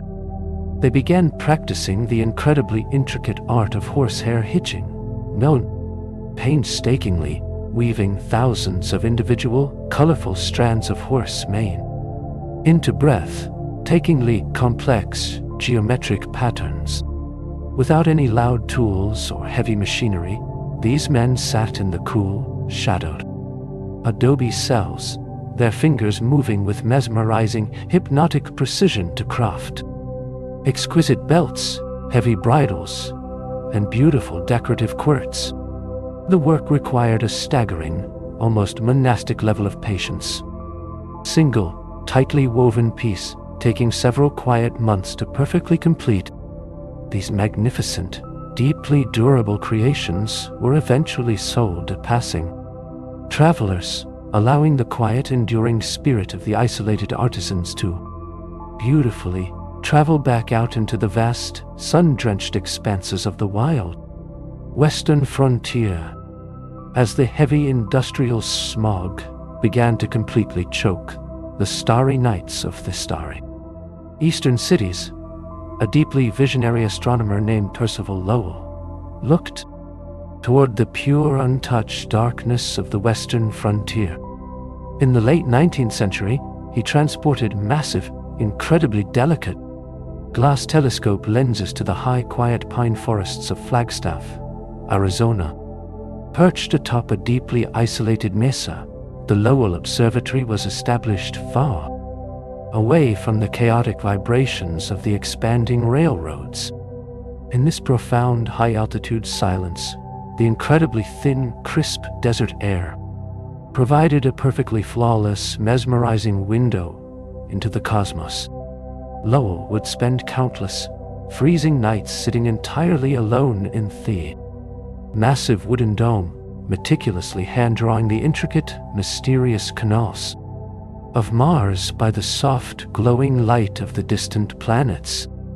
His quiet, obsessive dedication permanently shifted the scientific frontier upward, beautifully proving that the vast unpolluted skies of the American West were just as profound and unexplored as the deep, winding canyons resting silently far below, navigating the sprawling, incredibly vast sagebrush oceans of the western territories required a profound, highly mobile form of shelter. The ingenious, solitary Basque sheepherders beautifully solved this deeply isolating challenge by designing the iconic, brilliantly efficient sheep wagon. Long before modern recreational vehicles, these compact, canvas-topped wooden wagons functioned as incredibly cozy, entirely self-sustaining tiny homes on wheels. Inside the beautifully engineered, curved wooden interior, every single inch of space was meticulously utilized, featuring a small cast-iron wood stove, built-in storage benches, and a raised, remarkably warm bed perfectly insulated against the freezing mountain nights. The shepherd would slowly pull this quiet sanctuary behind a single, steady draft horse, following the massive grazing flocks across the deeply silent, sweeping valleys for months on end without ever returning to town. At night, the warm, glowing light from the wagon's small window became a beautiful, solitary beacon of human comfort, perfectly anchored in the vast, overwhelming emptiness of the wild, starlit frontier, spanning the massive, deeply rugged mountain ranges of the desert's southwest. Incredibly brilliant, completely silent method of long-distance communication briefly revolutionized the frontier. Before the fragile telegraph wires could successfully cross the deep, treacherous canyons, the military engineers deployed a sophisticated network of wall heliographs. These highly polished, heavy brass mirrors were meticulously mounted on wooden tripods atop the very highest, most isolated peaks. Solitary signalmen would patiently catch the brilliant, blinding light of the desert sun, using a mechanical shutter to beautifully tap out rhythmic, flashing Morse code across the vast, empty valleys. On a remarkably clear, dry day, a single silent flash of light could perfectly transmit a message over 50 miles to the next waiting peak. It was a mesmerizing, deeply ephemeral language of pure sunlight, allowing distant, completely isolated outposts to converse beautifully and silently over the heads of the ancient, towering saguaros, utilizing the intense, natural radiance of the sweeping frontier to bridge the impossible, silent distances. High on the desolate, sweeping ridges of the Great Basin, solitary wanderers occasionally encountered deeply mysterious, human-shaped monuments standing perfectly still against the horizon. These towering, carefully balanced stone pillars, known quietly as sheepherders monuments, were meticulously constructed by the lonely guardians of the massive frontier flocks, spending countless, unbroken months entirely alone in the deep wilderness. Herders sought a profound, meditative physical activity to quietly anchor their isolated minds. They would slowly gather heavy, weathered stones from the silent landscape, methodically stacking them into breathtaking, perfectly balanced obelisks that required absolute, deep concentration to prevent them from toppling.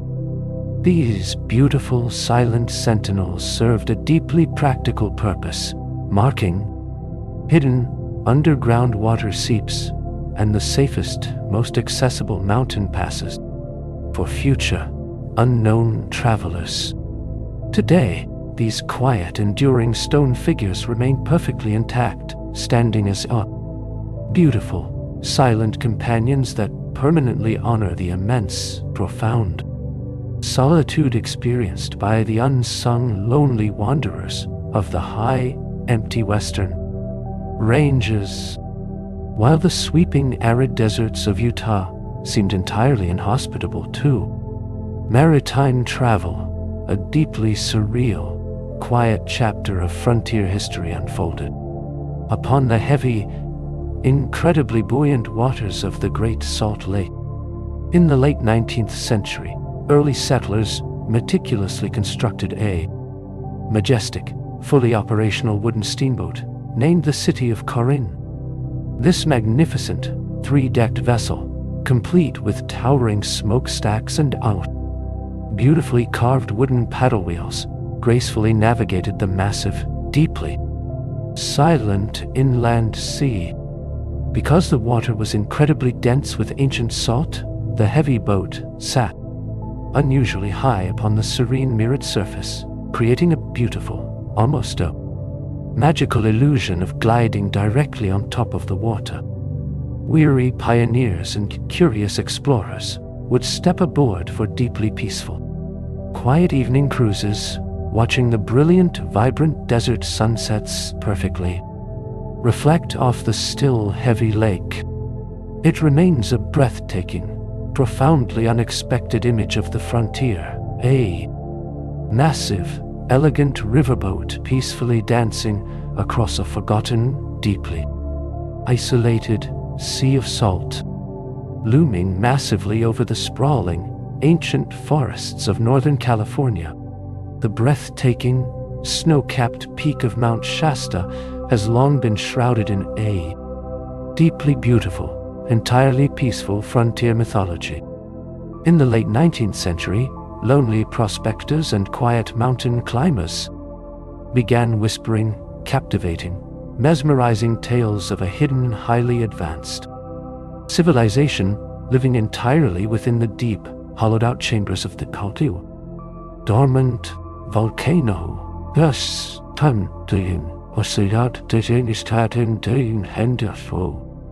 according to the enduring legend, these gentle, deeply spiritual beings, known as Lemurians, were survivors of a lost ancient continent who had found a permanent, silent sanctuary inside the mountain. Travelers claimed to have seen incredibly tall, graceful figures draped in neat, flawless white robes, walking softly among the towering, ancient pines and beautiful, glowing lights radiating from hidden, subterranean crystal cities. While firmly rooted in beautiful, imaginative folklore, this profound, enduring myth perfectly captures the deep, awe-inspiring mysticism of the Western frontier, where the colossal, silent mountains were vast enough to completely hide impossible, beautiful, and profoundly peaceful worlds. In the deeply tranquil, red rock canyons of the mid-19th century, a brilliant Navajo artisan named Atsidi Sani quietly initiated a profound, beautiful, artistic legacy that would forever define the aesthetic soul of the Southwest. Observing the heavy silver ornaments worn by passing Spanish travelers, he methodically taught himself the incredibly intricate, deeply patient art of silversmithing. Working entirely by the soft, flickering light of a small open forge, he would carefully melt down silver coins, pouring the glowing, liquid metal into meticulously hand-carved molds made from local volcanic tufa stone. He spent countless, completely silent hours polishing the heavy metal with fine desert sand, eventually beautifully combining the radiant silver with the deeply sacred, sky-blue turquoise stones found hidden in the arid hills. His quiet, masterful innovation beautifully transformed raw, imported currency into breathtaking, enduring pieces of wearable cultural history. Today, the rhythmic, gentle tapping of the silversmith's hammer remains a deeply comforting, ancient heartbeat echoing through the majestic, sun-baked canyons. In the waning years of the 19th century, a profoundly unique and entirely silent military experiment unfolded across the rugged expanses of the northern frontier. The deeply resilient soldiers of the 25th Infantry, an all-black regiment, were tasked with navigating the sweeping mountainous wilderness, entirely on heavily modified bicycles, carrying heavy canvas sleeping rolls, spare parts, and rations strapped to their rear steel frames. These solitary riders pedaled for thousands of untamed miles through deep mud, sudden blizzards, and scorching valleys.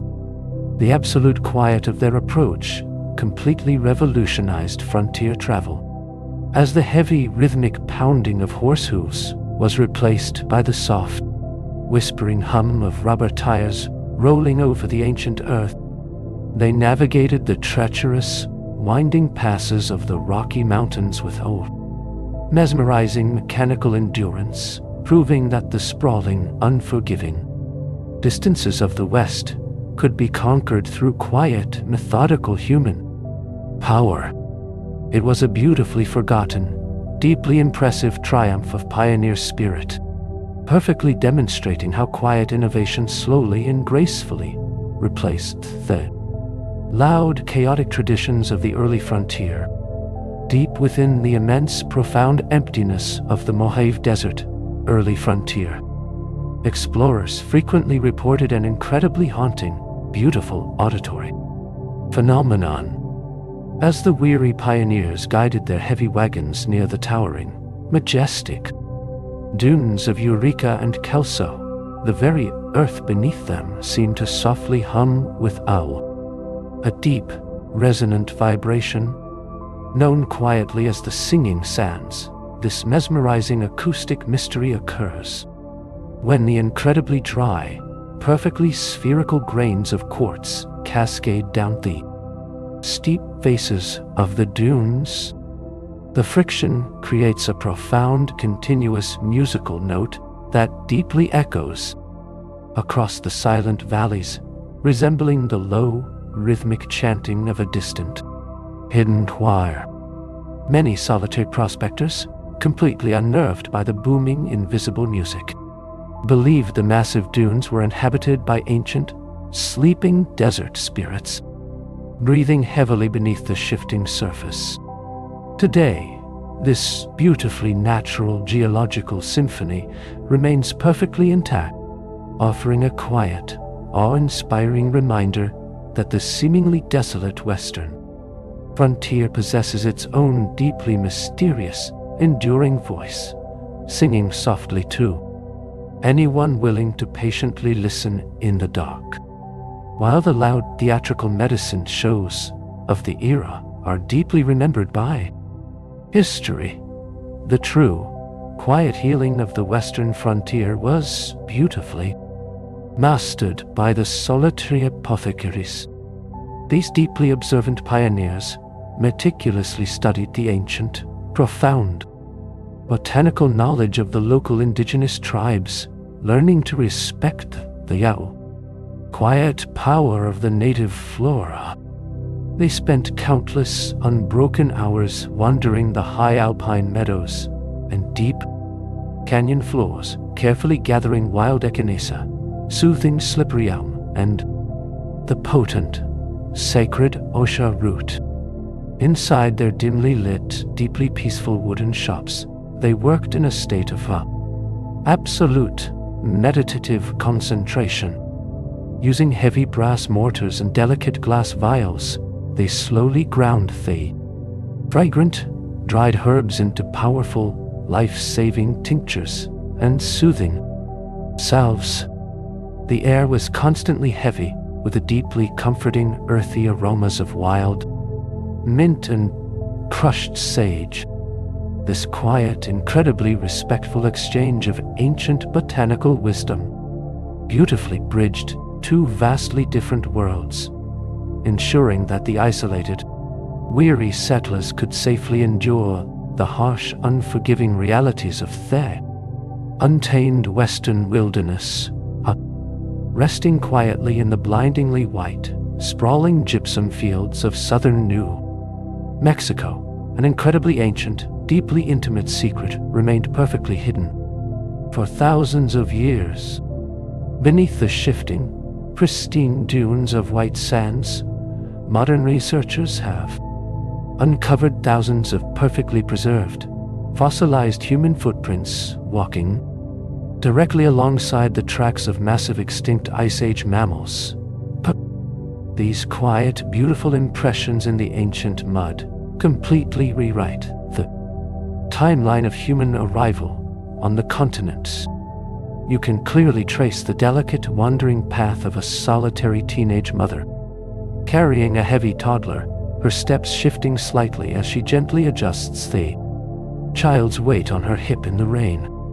The profound absolute humanity captured in these silent tracks is deeply staggering. They were not conquering the land, but simply moving peacefully through the vast, quiet wilderness, completely unaware that their soft, fleeting footsteps would be beautifully locked into the earth forever. These mesmerizing silent echoes offer a profoundly moving, unbroken connection to the very first, forgotten families who walked the deep, ancient western frontier. One of the most profoundly brave, yet entirely quiet forces of Western expansion was the solitary frontier school teacher. Often young, deeply independent women traveling thousands of miles away from their comfortable Eastern homes, they arrived in the most isolated, desolate valleys of the Great Plains.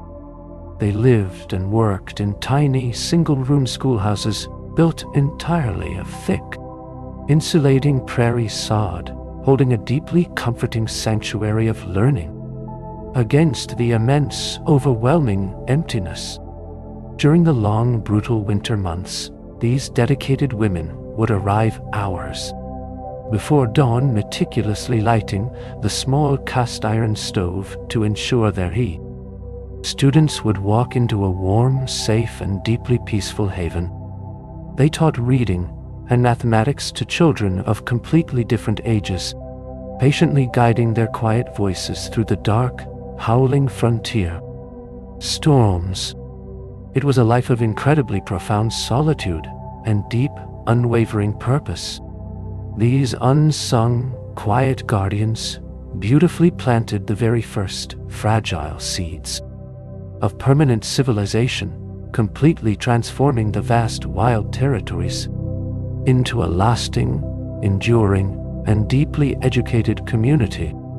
High in the deeply rugged, sun-scorched San Andres Mountains of New Mexico, the mesmerizing legend of the Victorio Peak treasure continues to captivate the imaginations of quiet explorers. In the late 1930s, a solitary traveler named Milton Noss claimed to have accidentally discovered a hidden, incredibly narrow vertical shaft plunging deep into the heart of the limestone mountain. Descending into the absolute, crushing darkness, he supposedly found a massive, natural cavern completely filled with thousands of heavy, pure gold bars, ancient Spanish armor, and deeply mysterious artifacts. When he tragically attempted to widen the entrance with volatile explosives, the fragile rock completely collapsed, perfectly sealing the breathtaking fortune behind thousands of tons of immovable granite. Since that quiet, devastating day, the mountain has rested in absolute, undisturbed silence, despite countless, highly methodical military and civilian excavations. Attempting to pierce the heavy stone, the ancient cavern refuses to yield its golden secret. It remains a beautiful, deeply haunting frontier mystery, perfectly guarding an impossible, unseen fortune in the profound, eternal dark. Mapping the staggering, entirely uncharted topography of the American West required a deeply methodical, incredibly quiet form of scientific bravery. The pioneering geologists of the Wheeler Survey were tasked with meticulously measuring the exact altitudes of the most towering, inaccessible peaks of the Rocky Mountains. To achieve this profound precision, solitary scientists had to physically carry massive, incredibly fragile glass barometers filled with heavy liquid mercury. Strapped securely to their backs, they would quietly climb for weeks through the thin, freezing alpine air, placing their boots with absolute meditative care to prevent shattering the delicate instruments.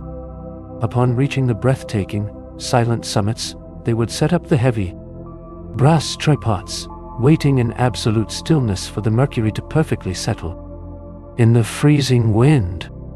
It was a deeply exhausting, profoundly patient endeavor that required absolute respect for the massive, sweeping wilderness. Their quiet, heroic endurance beautifully transformed the terrifying, unknown void of the frontier into the meticulously detailed, deeply reliable maps that would eventually guide millions of future travelers safely westward. Stretching across the massive, sprawling length of the Oregon Trail, a deeply moving, completely silent tradition emerged among the weary, westward-bound pioneers.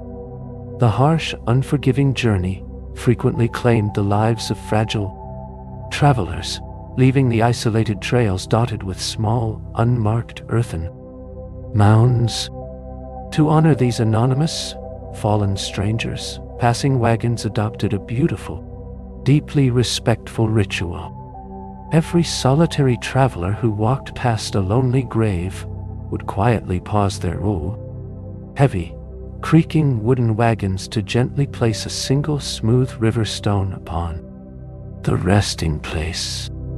Over decades of profound, unbroken migration, these small, quiet offerings grew into massive, towering cairns, beautifully transforming the landscape into a permanent, undeniable monument of shared human endurance.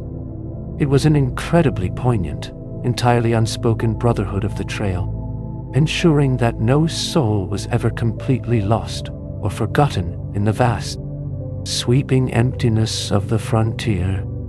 These enduring stone piles remain perfectly intact today, standing as a quiet, beautiful testament to the profound empathy and deep, collective resilience of those who traverse the magnificent, untamed wilderness.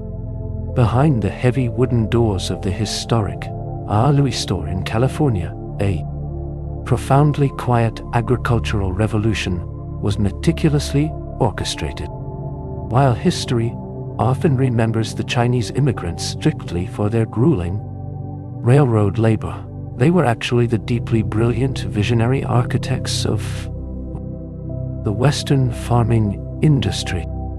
Facing severe isolation, these highly skilled, resilient communities utilized ancient, profound terracing techniques to completely transform the steep and entirely unworkable hillsides into deeply fertile, sprawling green sanctuaries.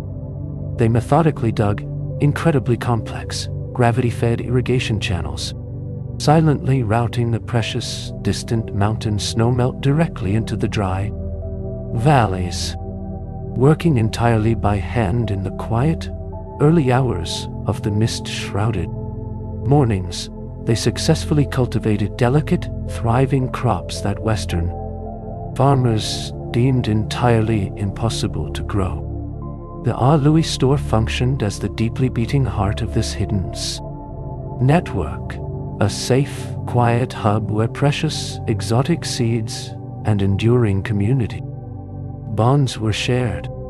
Their profound, silent mastery of the earth beautifully laid the permanent, unbreakable foundation for the agricultural empire of the modern West. In the deeply troubled, final years of the 19th century, a profoundly peaceful, incredibly beautiful spiritual movement swept across the vast native reservations of the Western Plains. Conceived by a quiet, visionary Paiute spiritual leader named Wovoka, The ghost dance was originally a mesmerizing, deeply meditative plea for divine intervention. It was not a call to war, but a profound, unbroken prayer for the total restoration of the ancient earth, the peaceful return of the massive buffalo herds, and the quiet reunion with lost ancestors. Men and women would gather in massive concentric circles, wearing beautifully painted, sacred muslin shirts adorned with delicate stars and soaring eagles. They would hold hands and step with a slow, rhythmic, hypnotic shuffle, singing deeply haunting, repetitive chants that completely blended with the sighing wind. The movement was a deeply tragic, yet profoundly beautiful expression of hope, attempting to spiritually heal a broken world through absolute, unwavering peace, leaving behind a quiet, enduring legacy of deep, profound faith in the face of overwhelming, absolute loss. In the freezing, deeply isolated mining camps of the Klondike and the High Sierras, solitary prospectors carried a deeply cherished living companion, tucked safely beneath their heavy wool coats. The legendary frontier sourdough starter was a fragile, continuously fermenting culture of wild yeast and flour that required profound, daily care to keep these microscopic ecosystems from perishing in the brutal winter cold. Miners would sleep with the small wooden crocks nestled perfectly against their bow chests, sharing their own vital body heat with the resting dough. This quiet, symbiotic relationship ensured a continuous supply of warm, rising bread in an environment where traditional supplies were entirely unreachable. Some of these deeply resilient yeast strains were passed down carefully through multiple generations of pioneer families, beautifully capturing the unique, microscopic flavors of the vast valleys they traversed. It was a profoundly intimate, unspoken bond of survival, where the rugged, hardened men of the frontier tenderly nurtured a fragile, bubbling jar of life that completely sustained them through the darkest, coldest nights of the absolute wilderness. As weary pioneers stared out across the massive, seemingly endless expanse of woe, the Great Plains, a brilliant, completely silent mode of transportation, briefly captured the imagination of the frontier. Known affectionately as wind wagons, these remarkable, experimental vehicles were built entirely by retrofitting standard wooden prairie schooners with massive, heavy canvas sails and complex steering tillers. Inspired by the sprawling, ocean-like geography of the flat grasslands, solitary inventors sought to beautifully harness the deep, relentless gales that swept across the territory, completely bypassing the need for exhausted, thirsty oxen. For a few mesmerizing, quiet years, travelers on the Santa Fe Trail occasionally witnessed these surreal, majestic landships gracefully gliding across the waving green oceans of tall grass, propelled entirely by the invisible breath of the earth. While the unpredictable frontier weather eventually made them deeply impractical, the wind wagons remain a beautifully haunting testament to pioneer ingenuity. They represent a profoundly quiet, imaginative era when dreamers looked at a massive, empty continent and simply decided to peacefully sail across the deep earthen sea. Hidden deep within the towering, sun-baked red walls of the immense Colorado River Gorge, a profoundly solitary, vital crossing point was established by a pioneer named John D. Lee. Known as Lee's Ferry, this entirely isolated outpost offered the only safe passage across hundreds of miles of deep, treacherous, and rapidly moving water. For decades, lonely ferrymen operated a massive heavy wooden raft tethered securely to a thick iron cable stretching across the vast canyon.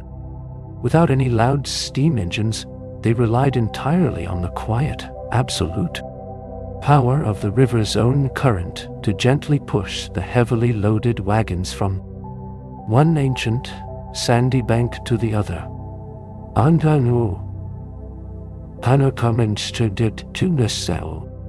Travelers would often wait for days in the profound, echoing silence of the canyon, surrounded completely by towering, million-year-old sandstone cliffs, just for their turn to cross the dark water.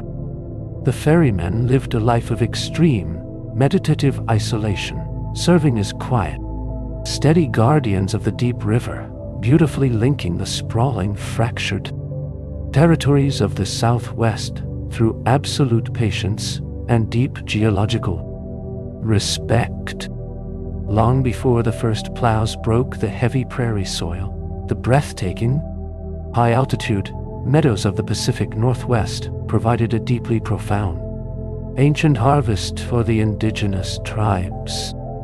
Every single spring, the sprawling, quiet valleys would beautifully erupt into endless seas of vibrant blue camas lilies. The incredibly resilient native women would meticulously harvest the starchy, onion-like bulbs using beautifully carved, fire-hardened wooden digging sticks. Because the raw roots were deeply indigestible, they engineered completely silent, massive underground ovens lined precisely with heavy river stones and fragrant, damp pine boughs. The bulbs were buried deep within the earth and allowed to slowly, methodically steam for several consecutive days.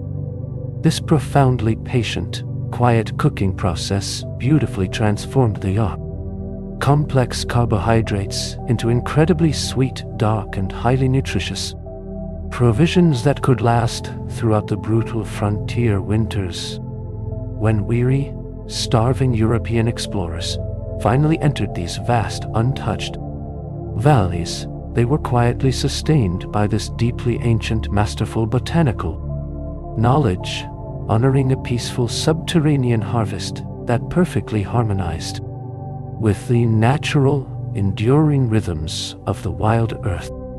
Nestled deeply within the desolate, completely silent expanse of the San Juan Basin, the ancient, towering stone architecture of Chaco Canyon holds a deeply mesmerizing, celestial secret. The ancestral Puebloans who meticulously constructed these massive multi-story great houses were not just master masons, but profoundly patient, quiet astronomers.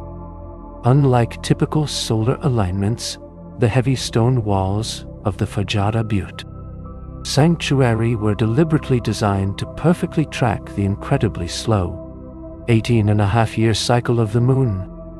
Solitary sky watchers spent entirely silent, unbroken decades meticulously carving precise spiral petroglyphs into the rock, allowing delicate silver slivers of moonlight to perfectly pierce the shadows during the major lunar standstills.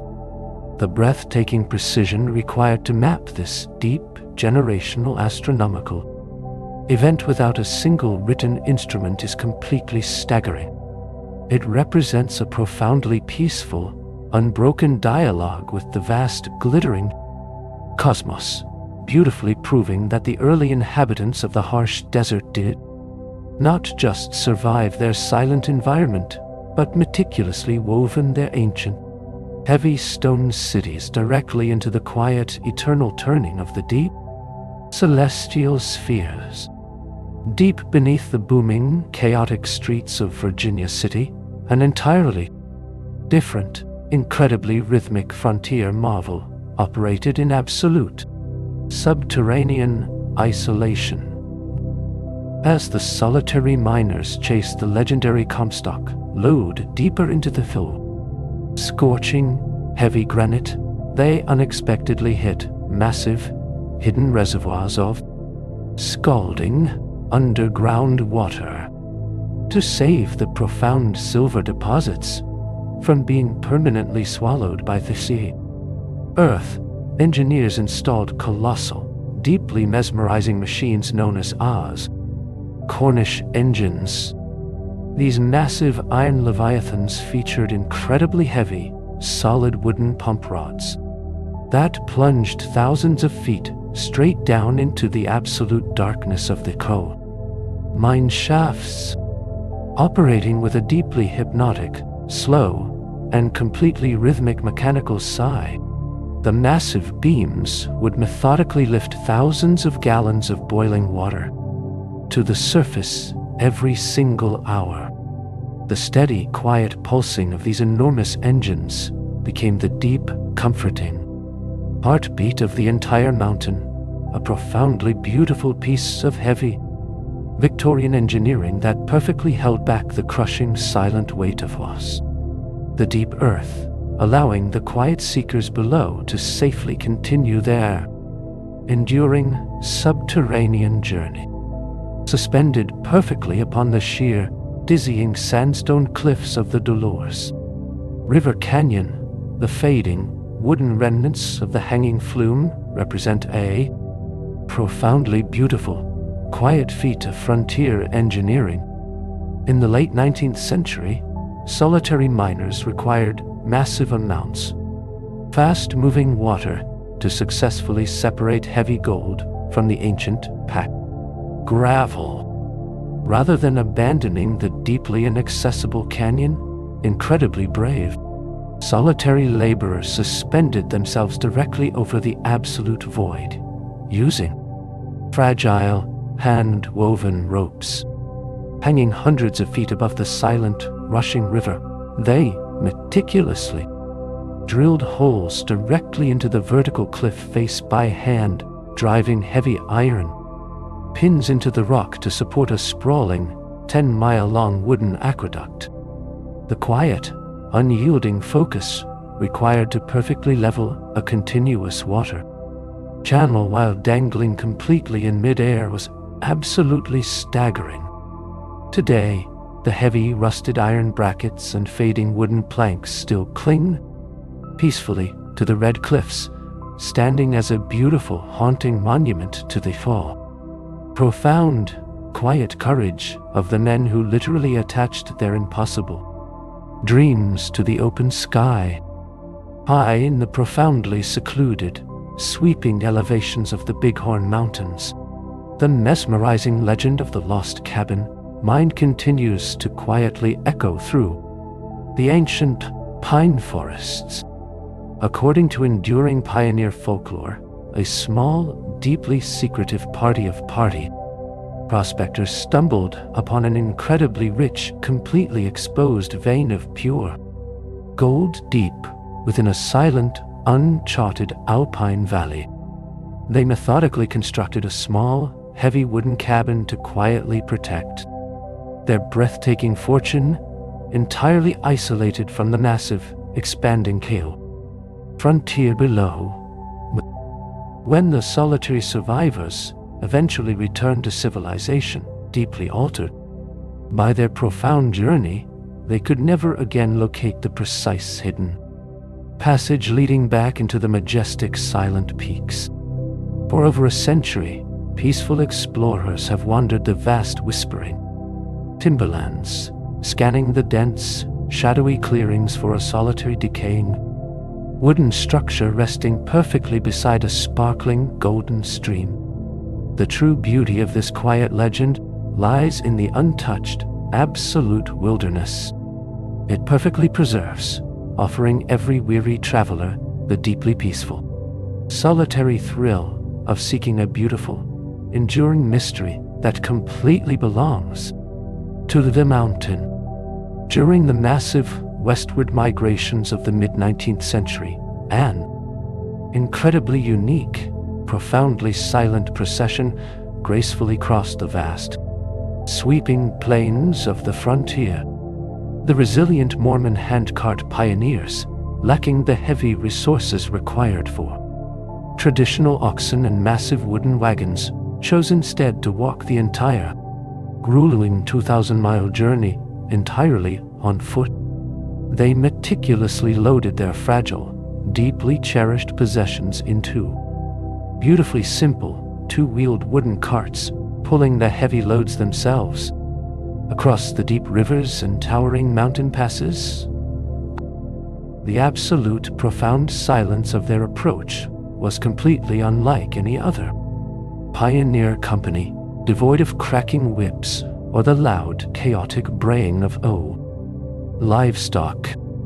Entirely bonded by their deep, unshakable faith, families would quietly sing rhythmic, comforting hymns to perfectly pace their long, exhausting steps through the dusty valleys.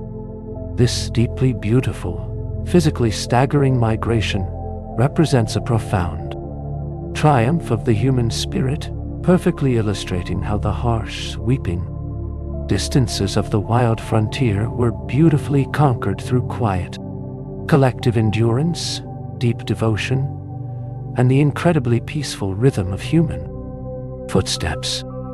When the most daring, solitary pioneer wagons chose to shave precious weeks off their arduous journey to California, they quietly steered their heavy wheels directly into the immense, alien void of the Great Salt Lake Desert. This profoundly staggering landscape, stretching endlessly to the horizon, was completely devoid of traditional earth, covered entirely in a blindingly white, perfectly flat crust of ancient crystallized salt. As the heavy wooden wheels rolled softly over the delicate crystalline floor, they produced a mesmerizing, continuous crunching sound that beautifully echoed across the absolute emptiness. The profound, terrifying isolation of the salt flats caused weary travelers to experience beautiful, incredibly vivid mirages of sprawling, cool lakes and towering phantom forests shimmering gently in the intense, radiant heat. It was a deeply meditative, almost otherworldly passage, completely stripping away all the familiar comforts of the natural world. The pioneers who successfully navigated this vast, silent mirror walked away with a profound, deeply humbled understanding of the immense, beautiful, and completely indifferent scale of the quiet, untamed western frontier.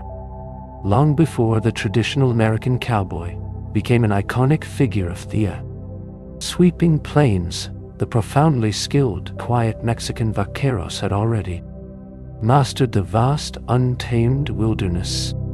These incredibly elegant horsemen introduced the deeply patient, highly refined Californio style of riding, which beautifully prioritized absolute harmony between man and animal. Instead of aggressively breaking a wild horse, they would spend entirely silent, unbroken months, gently coaxing the animal into a state of profound trust. They meticulously braided their incredibly strong, beautiful lassos, known as riatas, entirely from tightly woven rawhide, a deeply methodical craft that required immense, meditative focus. Their deeply ornate silver-mounted saddles and perfectly balanced spurs were designed not for show, but for absolute, fluid precision during long, solitary days on the rugged chaparral. This profoundly peaceful, deeply respectful horsemanship beautifully laid this permanent, unbreakable foundation for the entire Western cattle culture, proving that the harshest, most unpredictable frontier could be completely mastered through quiet, enduring patience and a deeply spiritual connection to the foe. Magnificent, grazing herds, rising majestically from the flat, sun-drenched plains of New Mexico, towering, sheer sandstone mesa, perfectly guards one of the most profoundly enduring, quiet civilizations on the continent. Known beautifully as Sky City, the Acoma Pueblo has been continuously inhabited for nearly 1,000 years, entirely completely isolated from the chaotic, sweeping changes of the frontier far below, to reach their deeply peaceful adobe sanctuaries, the ancient residents, meticulously carved incredibly steep, almost invisible handholds directly into the massive stone cliffs. Every single heavy wooden beam, clay brick, and drop of fresh water had to be patiently, quietly carried up the towering precipice on the backs of incredibly resilient individuals. Standing atop the massive mesa, completely surrounded by the vast, silent expanse of the desert horizon, the profound, absolute stillness is completely mesmerizing. It is a beautifully suspended ancient world, where the quiet, enduring traditions of the Akama people remain perfectly intact, beautifully proving that the deepest, most permanent pioneer roots were sometimes planted directly into the boundless, open sky. In the deeply isolated, incredibly vast stretches of the open prairie, the most profoundly trusted, quiet guardians of life were the solitary frontier midwives, armed with only small, worn leather bags and a deeply profound instinctual knowledge of ancient herbal medicine. These brave women journeyed entirely alone through blinding, howling blizzards and absolute, crushing darkness. When an anxious homesteader arrived at their door in the middle of the quiet night, they would immediately saddle their horses, riding softly across the sweeping valleys to reach tiny, isolated sod houses. They beautifully blended traditional, passed-down techniques with the deeply respected, healing botanical wisdom of local indigenous tribes, using soothing black cohosh and wild raspberry leaf. Inside the dimly lit hushed cabins, their absolute calm confidence became a profound, glowing anchor for terrified families. These deeply courageous, unsung women quietly and safely delivered the entire next generation of the American West, completely transforming the terrifying, immense isolation of the untamed frontier into a beautifully connected, deeply resilient, and continuously blooming community. The slow, incredibly beautiful transformation of the desolate western plains was quietly orchestrated by resilient pioneer women who served as deeply devoted, anonymous seed keepers.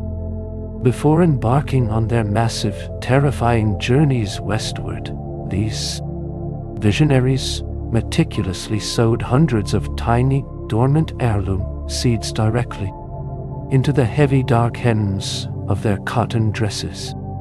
They completely understood that true survival required more than just heavy plows and iron tools.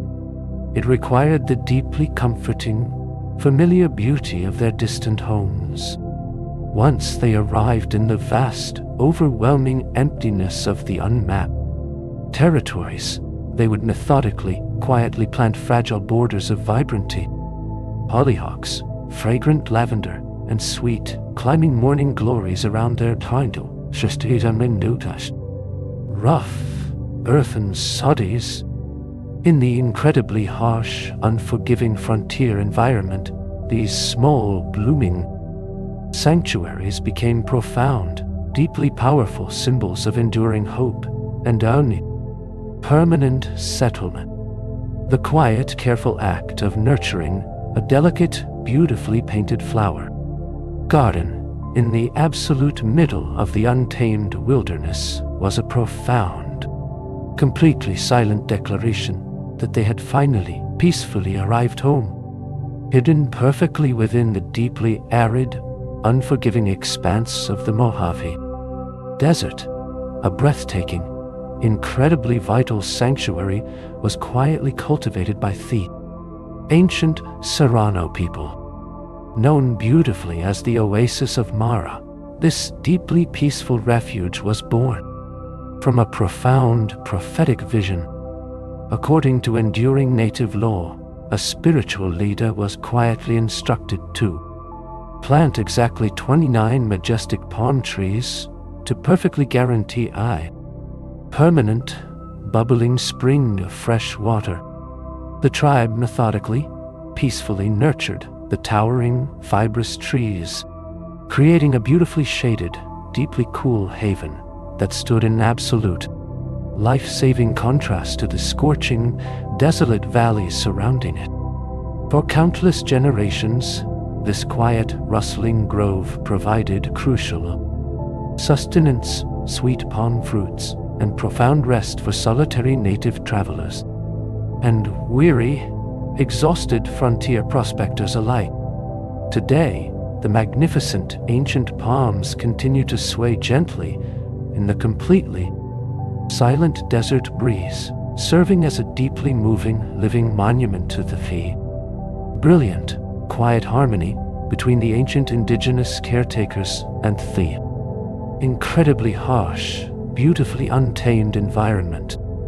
Deep within the completely isolated, towering red sandstone walls of Canyon Dio, Chile, the incredibly resilient Navajo people quietly cultivated a breathtaking, entirely unexpected agricultural paradise.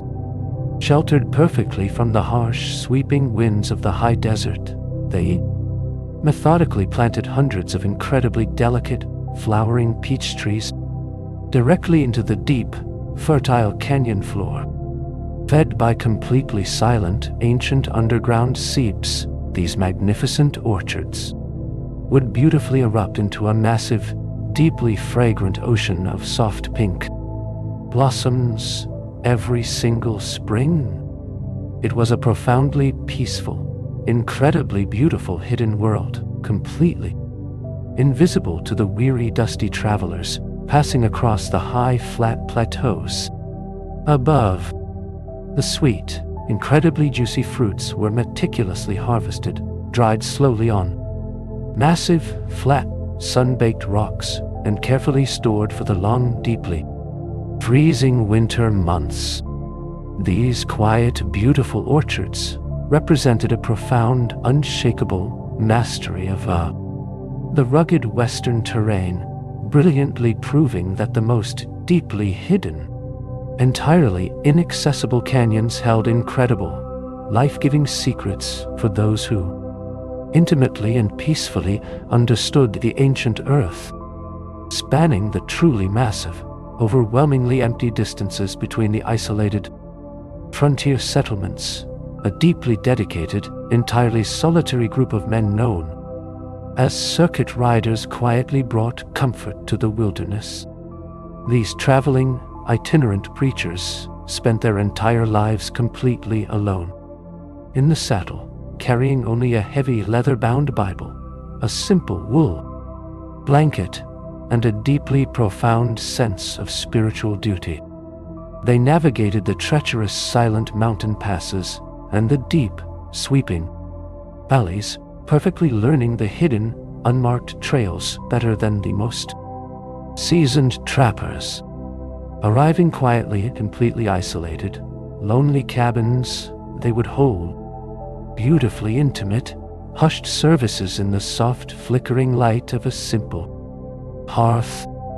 Their deeply calming, familiar voices provided a profound, beautiful tether to the civilized world, completely dissolving the crushing, absolute isolation of the early pioneers. These wandering guardians asked for absolutely no grand cathedrals, beautifully finding their perfect, silent sanctuaries entirely beneath the vast, magnificent, and glittering canopy of the open, wild western stars, resting completely silent along the gentle, muddy banks of the frontier. Deeply mysterious stone artifacts like the heavily inscribed Titan rock completely fascinated early, solitary pioneers. Long before the heavy wagon wheels completely carved the Western trails. Completely unknown ancient artists spent countless, unbroken hours meticulously chipping highly complex, utterly indecipherable geometric languages directly into the massive 40-ton boulder. As weary, deeply observant frontiersmen encountered these beautiful, entirely silent monoliths, they were completely mesmerized by the deep, profound implications of the perfectly straight lines and soaring, angular symbols. These incredible, deeply quiet relics perfectly completely shattered the arrogant pioneer assumption that the sweeping, untamed continent was entirely devoid of advanced ancient history. The incredibly heavy, permanent stone carvings remain absolutely untranslated today, perfectly preserving a beautifully haunting, deeply profound mystery. They serve as quiet, enduring sentinels, permanently reminding every single passing traveler that the vast, beautiful wilderness holds ancient, highly complex stories that will remain peacefully, completely locked in the silent earth forever. Carved beautifully and methodically directly into the incredibly soft, deeply compressed volcanic ash of New Mexico, the completely silent, ancient cliff dwellings of Bandolilla perfectly blend into the stunning landscape. The ancestral Puebloans ingeniously utilized the deeply forgiving, pale pink pumice rock, known as tuff, using entirely simple, handcrafted basalt tools to patiently hollow out perfectly round, incredibly cozy subterranean homes. These completely natural, deeply insulating caves, known precisely as cavates, beautifully maintained a perfectly steady, comforting temperature, completely defeating the scorching, intense desert summers and the deeply freezing, howling winter nights. The interior ceilings were meticulously, completely blackened by the soft, endless smoke of thousands of quiet, ancient hearth fires. Solitary explorers who completely stumble upon these breathtaking, suspended villages are immediately struck by the deep, absolute serenity of the canyon. It is a profoundly moving, completely silent architectural masterpiece, beautifully demonstrating how the native peoples completely surrendered to the Kando, deep, natural geometry of the ancient towering cliffs, living perfectly within the quiet breath of the mountain. Following the deeply tragic, massive decline of the vast buffalo herds across the Great Plains, a completely solitary, deeply meditative frontier occupation quietly emerged from the immense silence. Known peacefully as the Bone Gatherers, these incredibly solitary wanderers walked endlessly across the vast, sweeping oceans of tall grass, completely alone.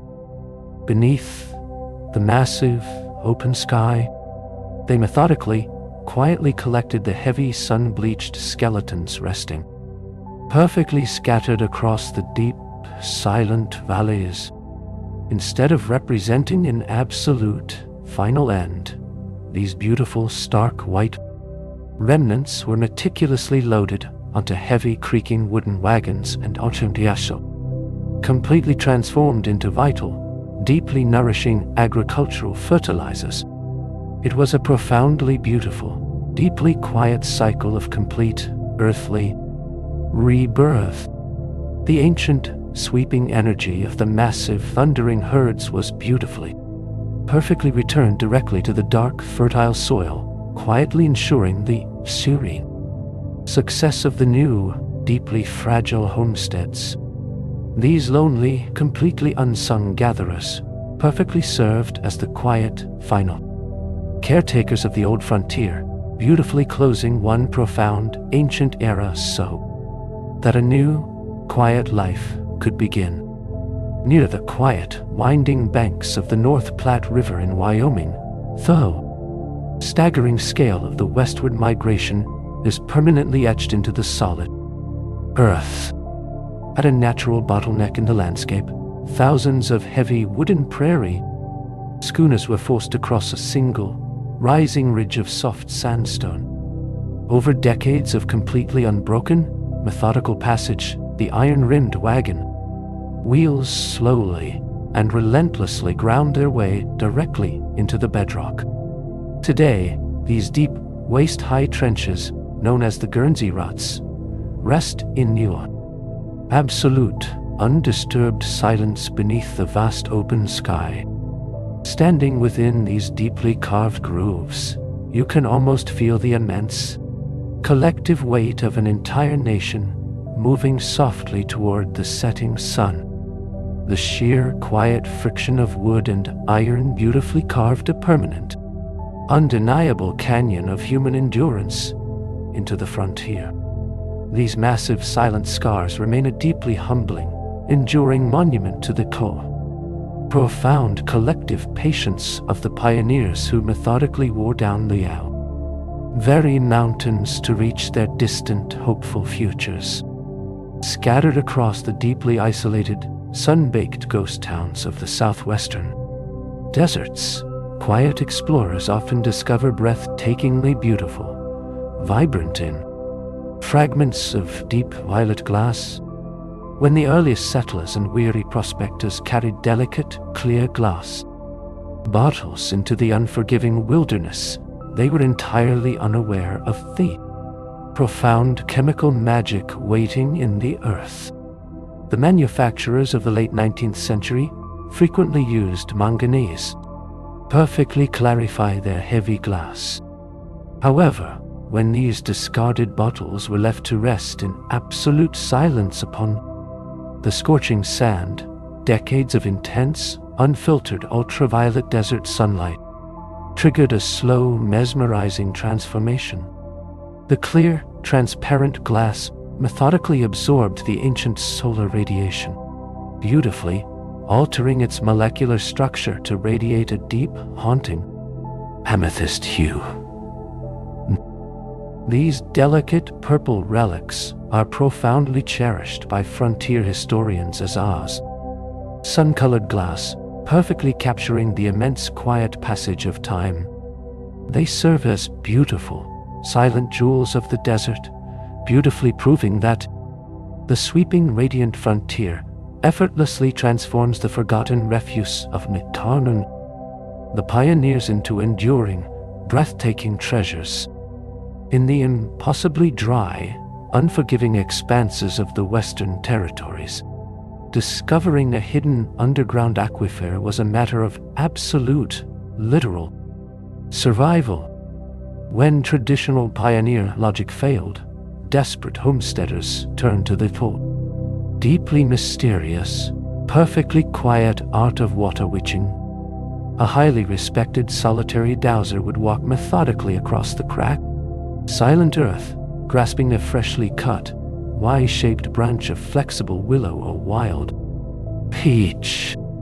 Holding the wood in a state of deep, meditative concentration, they completely surrendered their senses to the subtle, invisible magnetic pulls of the deep earth. When the dowser slowly approached a buried, completely unseen river, delicate branch would supposedly dip downward with an incredible, undeniable force, beautifully revealing the life-giving treasure resting quietly below.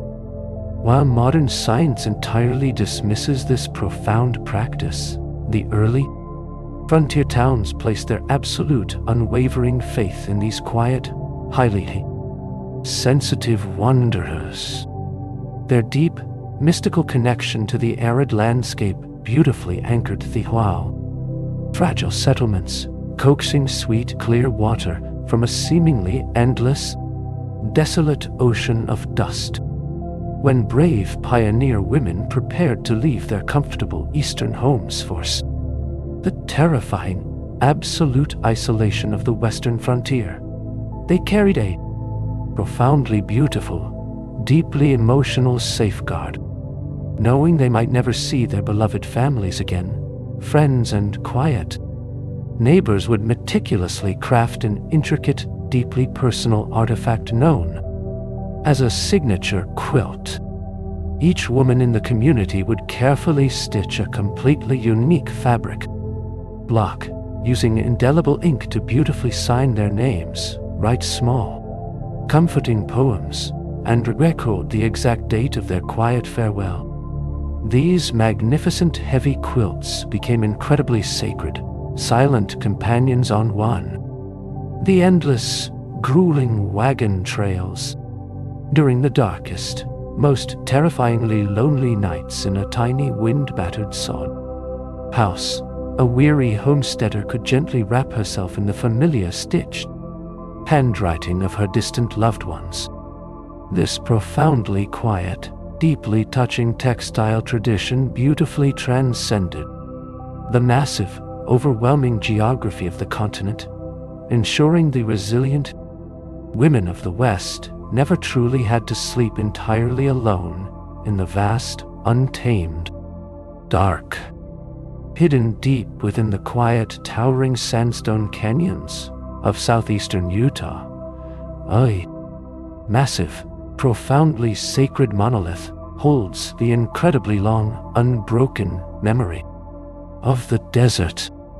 Known to modern explorers as newspaper rock, this breathtaking, sheer cliff face is densely covered with over 2,000 deeply inscribed, ancient petroglyphs. For more than 2 millennia, solitary hunters, ancient Puebloan skywatchers, and weary Navajo travelers stopped at this exact, quiet oasis to meticulously carve their profound stories into the dark, desert varnish. The heavy rock beautifully displays a mesmerizing, entirely silent tapestry of deeply horned animals, complex geometric spirals, and mysterious, towering human figures with broad, square shoulders. Because the carvings were methodically added by completely different cultures over thousands of years, the massive stone serves as a profoundly moving, physical timeline of frontier endurance. It is a deeply humbling, beautiful monument to the human desire to be remembered, perfectly preserving the quiet, ancient voices of the canyon long after the weary wanderers disappeared into the vast, silent dust.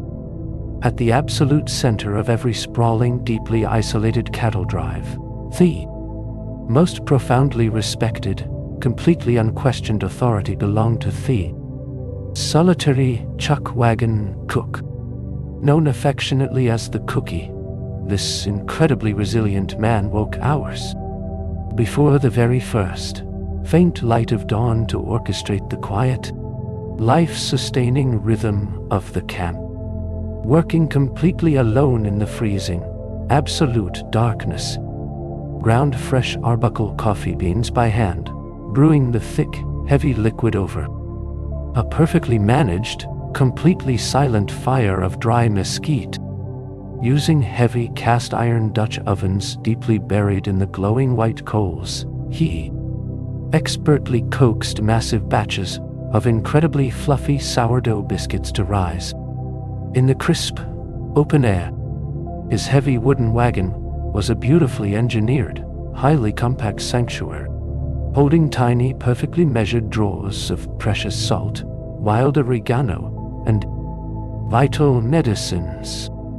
His profound, quiet mastery of the raw elements completely transformed the brutal, exhausting isolation of the trail into a beautifully comforting, deeply nourishing home for the weary, dust-covered riders. Buried deep within the rugged, incredibly secluded volcanic ranges of western New Mexico, the deeply haunting legend of the Lost Adams diggings continues to perfectly captivate solitary explorers. In the mid-19th century, a small, weary party of prospectors was quietly guided by a local chief into an entirely hidden, breathtaking canyon where a fine, completely silent stream flowed over a bed of pure, heavy gold nuggets. The men were absolutely mesmerized, meticulously gathering the impossible wealth beneath the towering, shadowy pines. However, following a deeply tragic sudden conflict, a solitary survivor named Adams was forced to flee blindly into the immense, disorienting wilderness.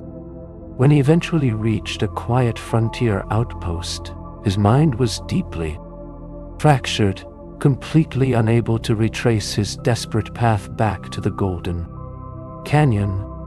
For over a century, incredibly patient, solitary seekers have wandered the vast, whispering timberlands, scanning the deep, jagged ravines for a hidden, zigzagging entrance.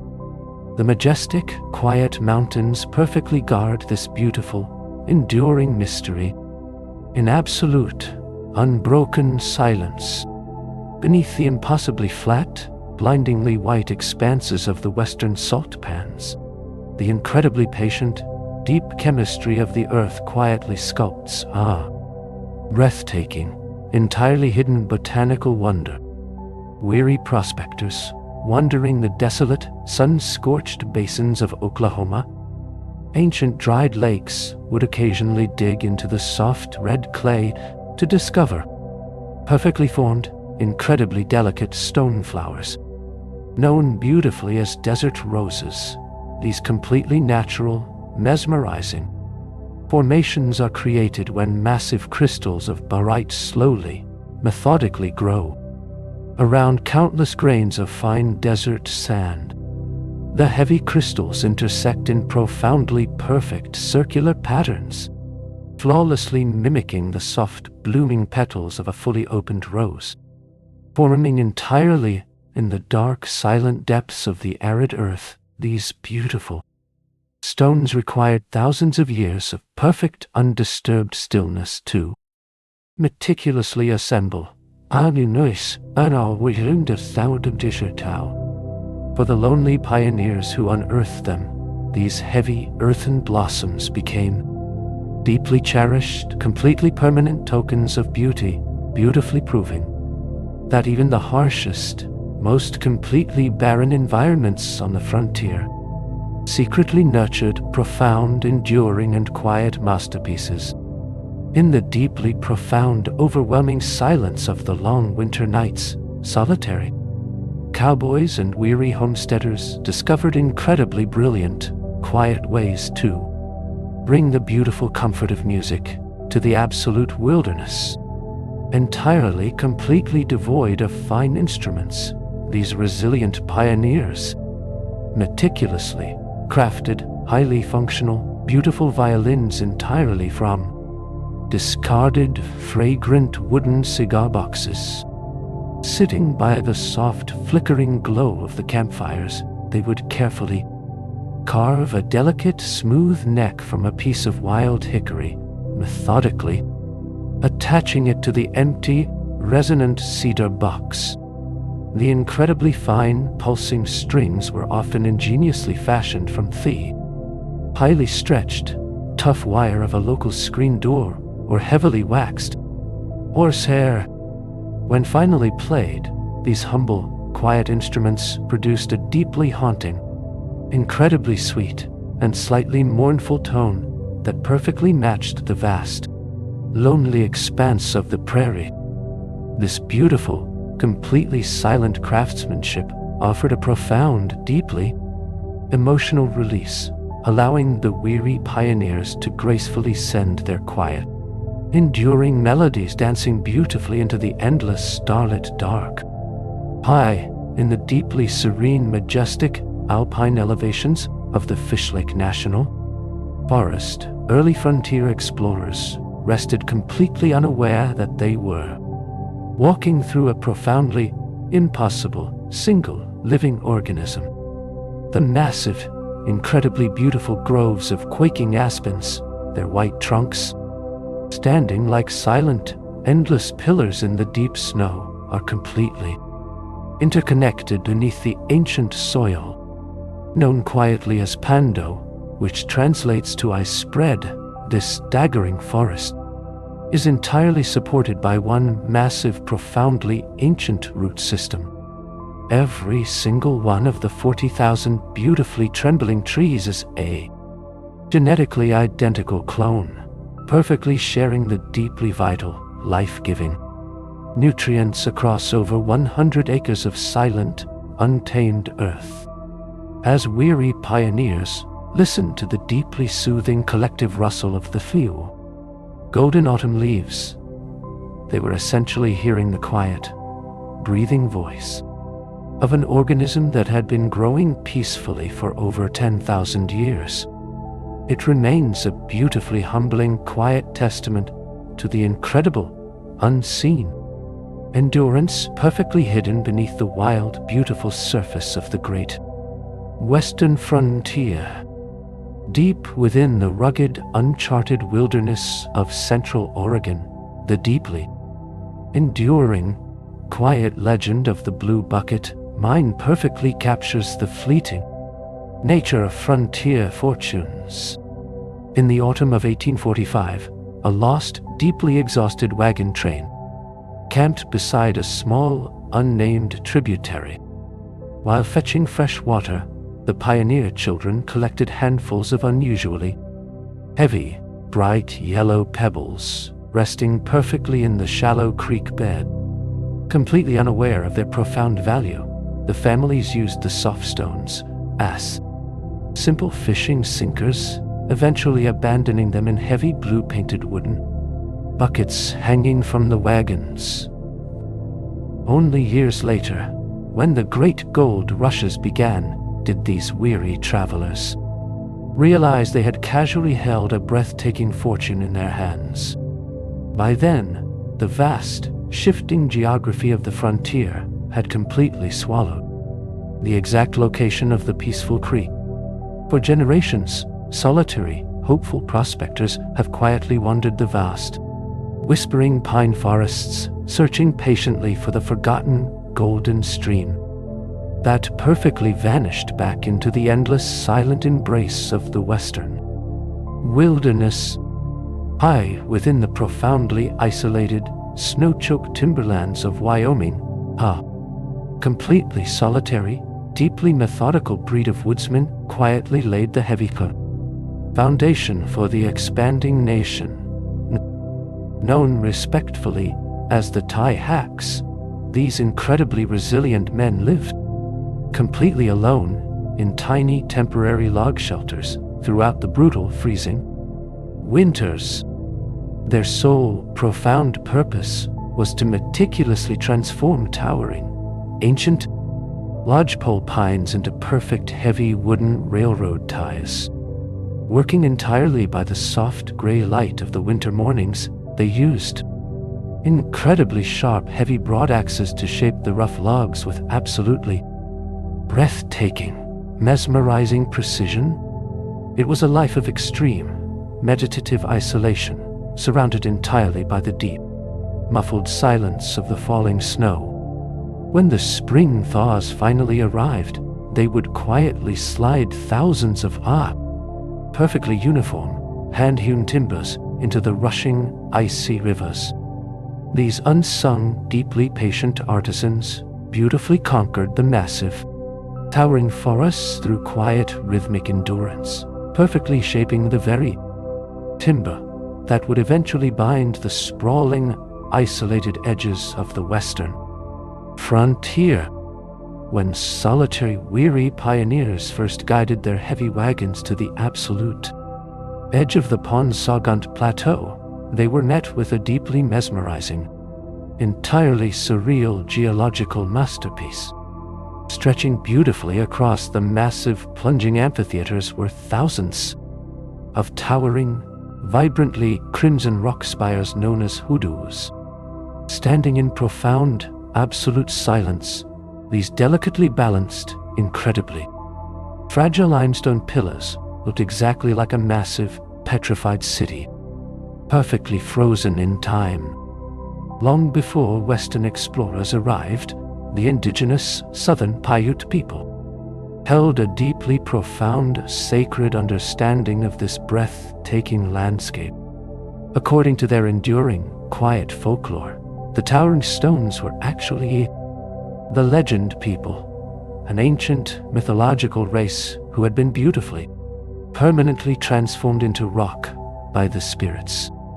As the brilliant golden light of the desert sunset slowly casts long, shifting shadows across the canyon, the deep, towering spires seem to possess a quiet, almost breathing presence.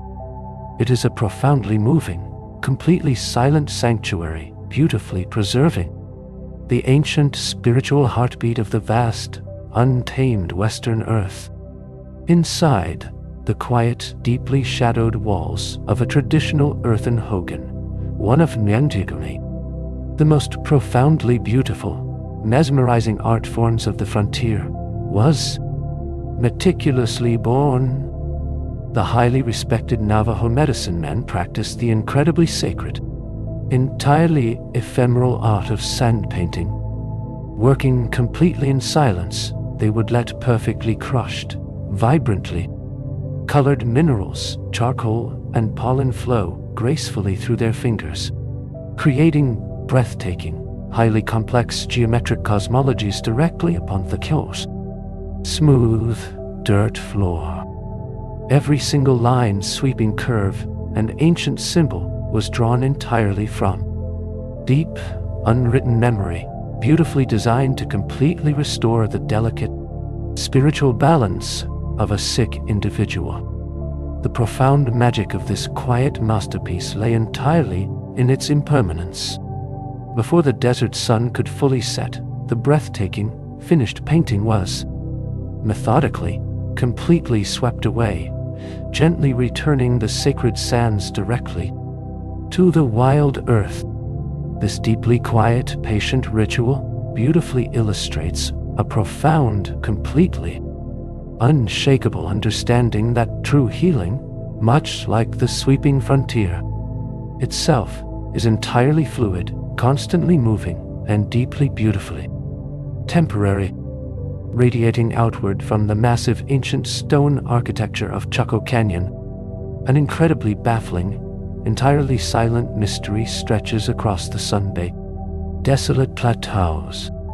Modern aerial surveys have revealed a breathtaking, highly complex network of ancient, prehistoric roads perfectly carved into the deep, arid earth. These magnificent, 30-foot wide thoroughfares are absolutely astonishing because they completely ignore the natural, rugged topography of the frontier. Instead of beautifully weaving around towering mesas and deep, plunging canyons, these ancient paths run in perfectly straight, unyielding lines, featuring massive, meticulously carved stone staircases leading directly up sheer, vertical cliff faces.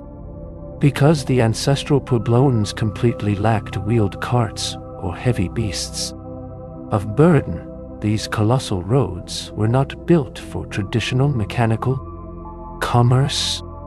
They represent a deeply profound, deeply spiritual geometry, carefully mapping completely silent, sacred pilgrimage routes across the vast, overwhelming emptiness. They remain beautifully undisturbed today, serving as perfectly straight, enduring arrows pointing directly into the deep, mysterious heart of the quiet, ancient civilizations that perfectly mastered the sprawling desert. In the absolute highest, most terrifyingly inaccessible, silver claims of the San Juan Mountains, a deeply brilliant, incredibly quiet logistical network, completely bypassed the need for human guidance. Solitary miners heavily relied on the profound, instinctual intelligence of the wild frontier burros. These small, incredibly sturdy, and deeply patient animals were meticulously loaded with heavy canvas sacks of raw, unrefined silver ore.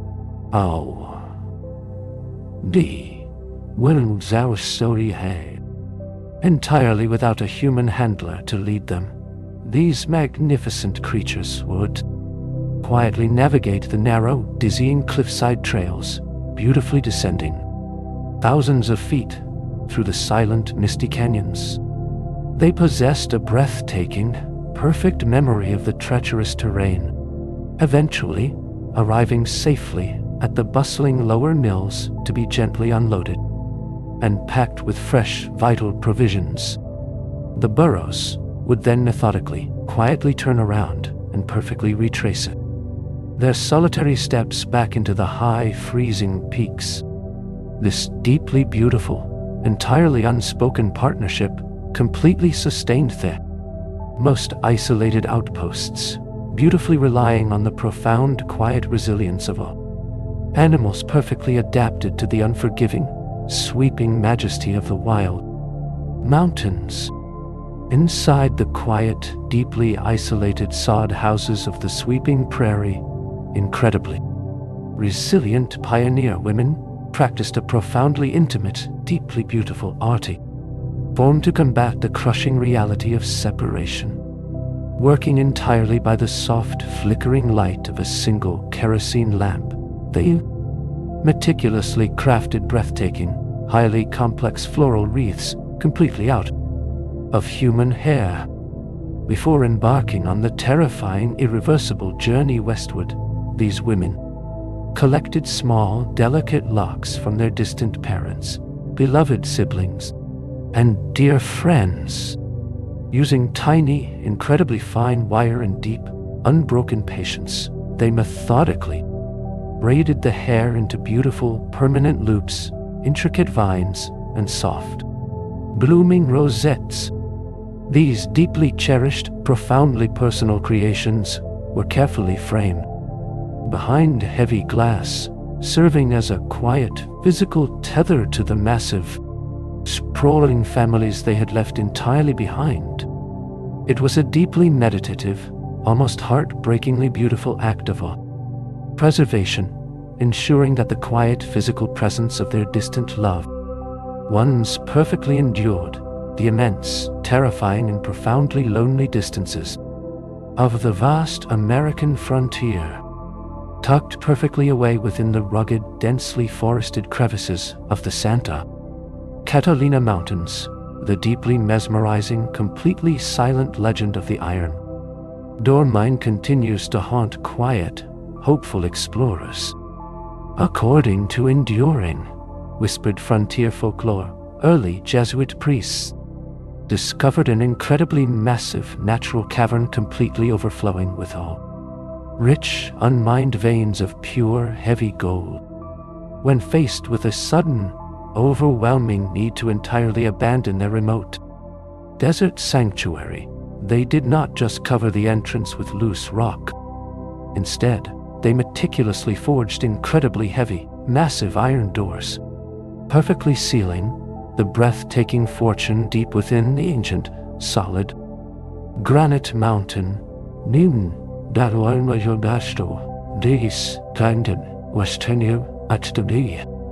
For centuries, solitary prospectors have wandered the quiet, winding canyons, completely mesmerized by the thought of finding a heavily rusted, immovable iron barrier resting perfectly against the sheer rock face.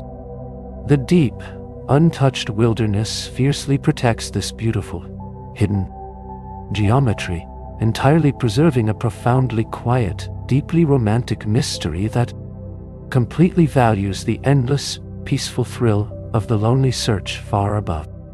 The actual, unseen gold sleeping endlessly in the dark, long before the heavy iron tracks of the locomotive permanently altered the frontier landscape. The earliest pioneers, resting along the Platte River, witnessed a profoundly beautiful, entirely prehistoric natural rhythm. Every single spring, the vast, overwhelmingly empty sky would perfectly fill with the breathtaking arrival of millions of sandhill cranes. These incredibly elegant, towering birds, possessing a deep, genetic memory, spanning millions of years, descended gracefully upon the shallow, winding riverbeds. The solitary, weary travelers sitting quietly beside their campfires, utterly mesmerized by the deep, echoing, and profoundly resonant calls that completely filled the silent valleys. The massive sweeping flocks would engage in breathtaking, highly intricate mating dances, leaping beautifully into the crisp air with outstretched, magnificent wings. This deeply awe-inspiring ancient migration provided the isolated settlers with a profound, beautiful reminder that they were merely temporary guests in a vast, ancient world.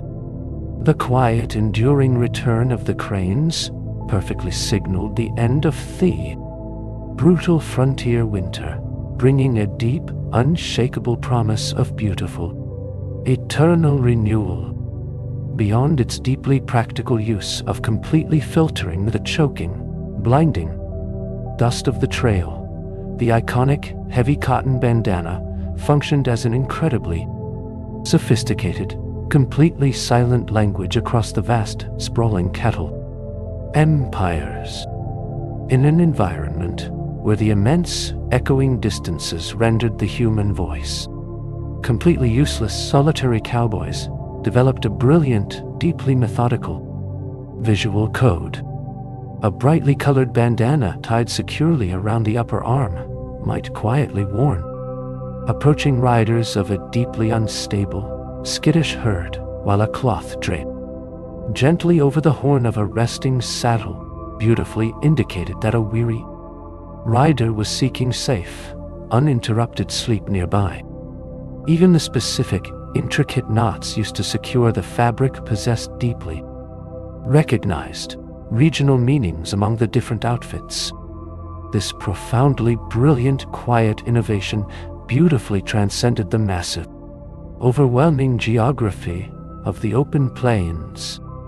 It allowed the deeply isolated, solitary wanderers to perfectly communicate complex, life-saving information entirely in silence, utilizing a simple, beautiful piece of dyed cloth to perfectly bridge the sweeping, lonely expanse of the untamed frontier.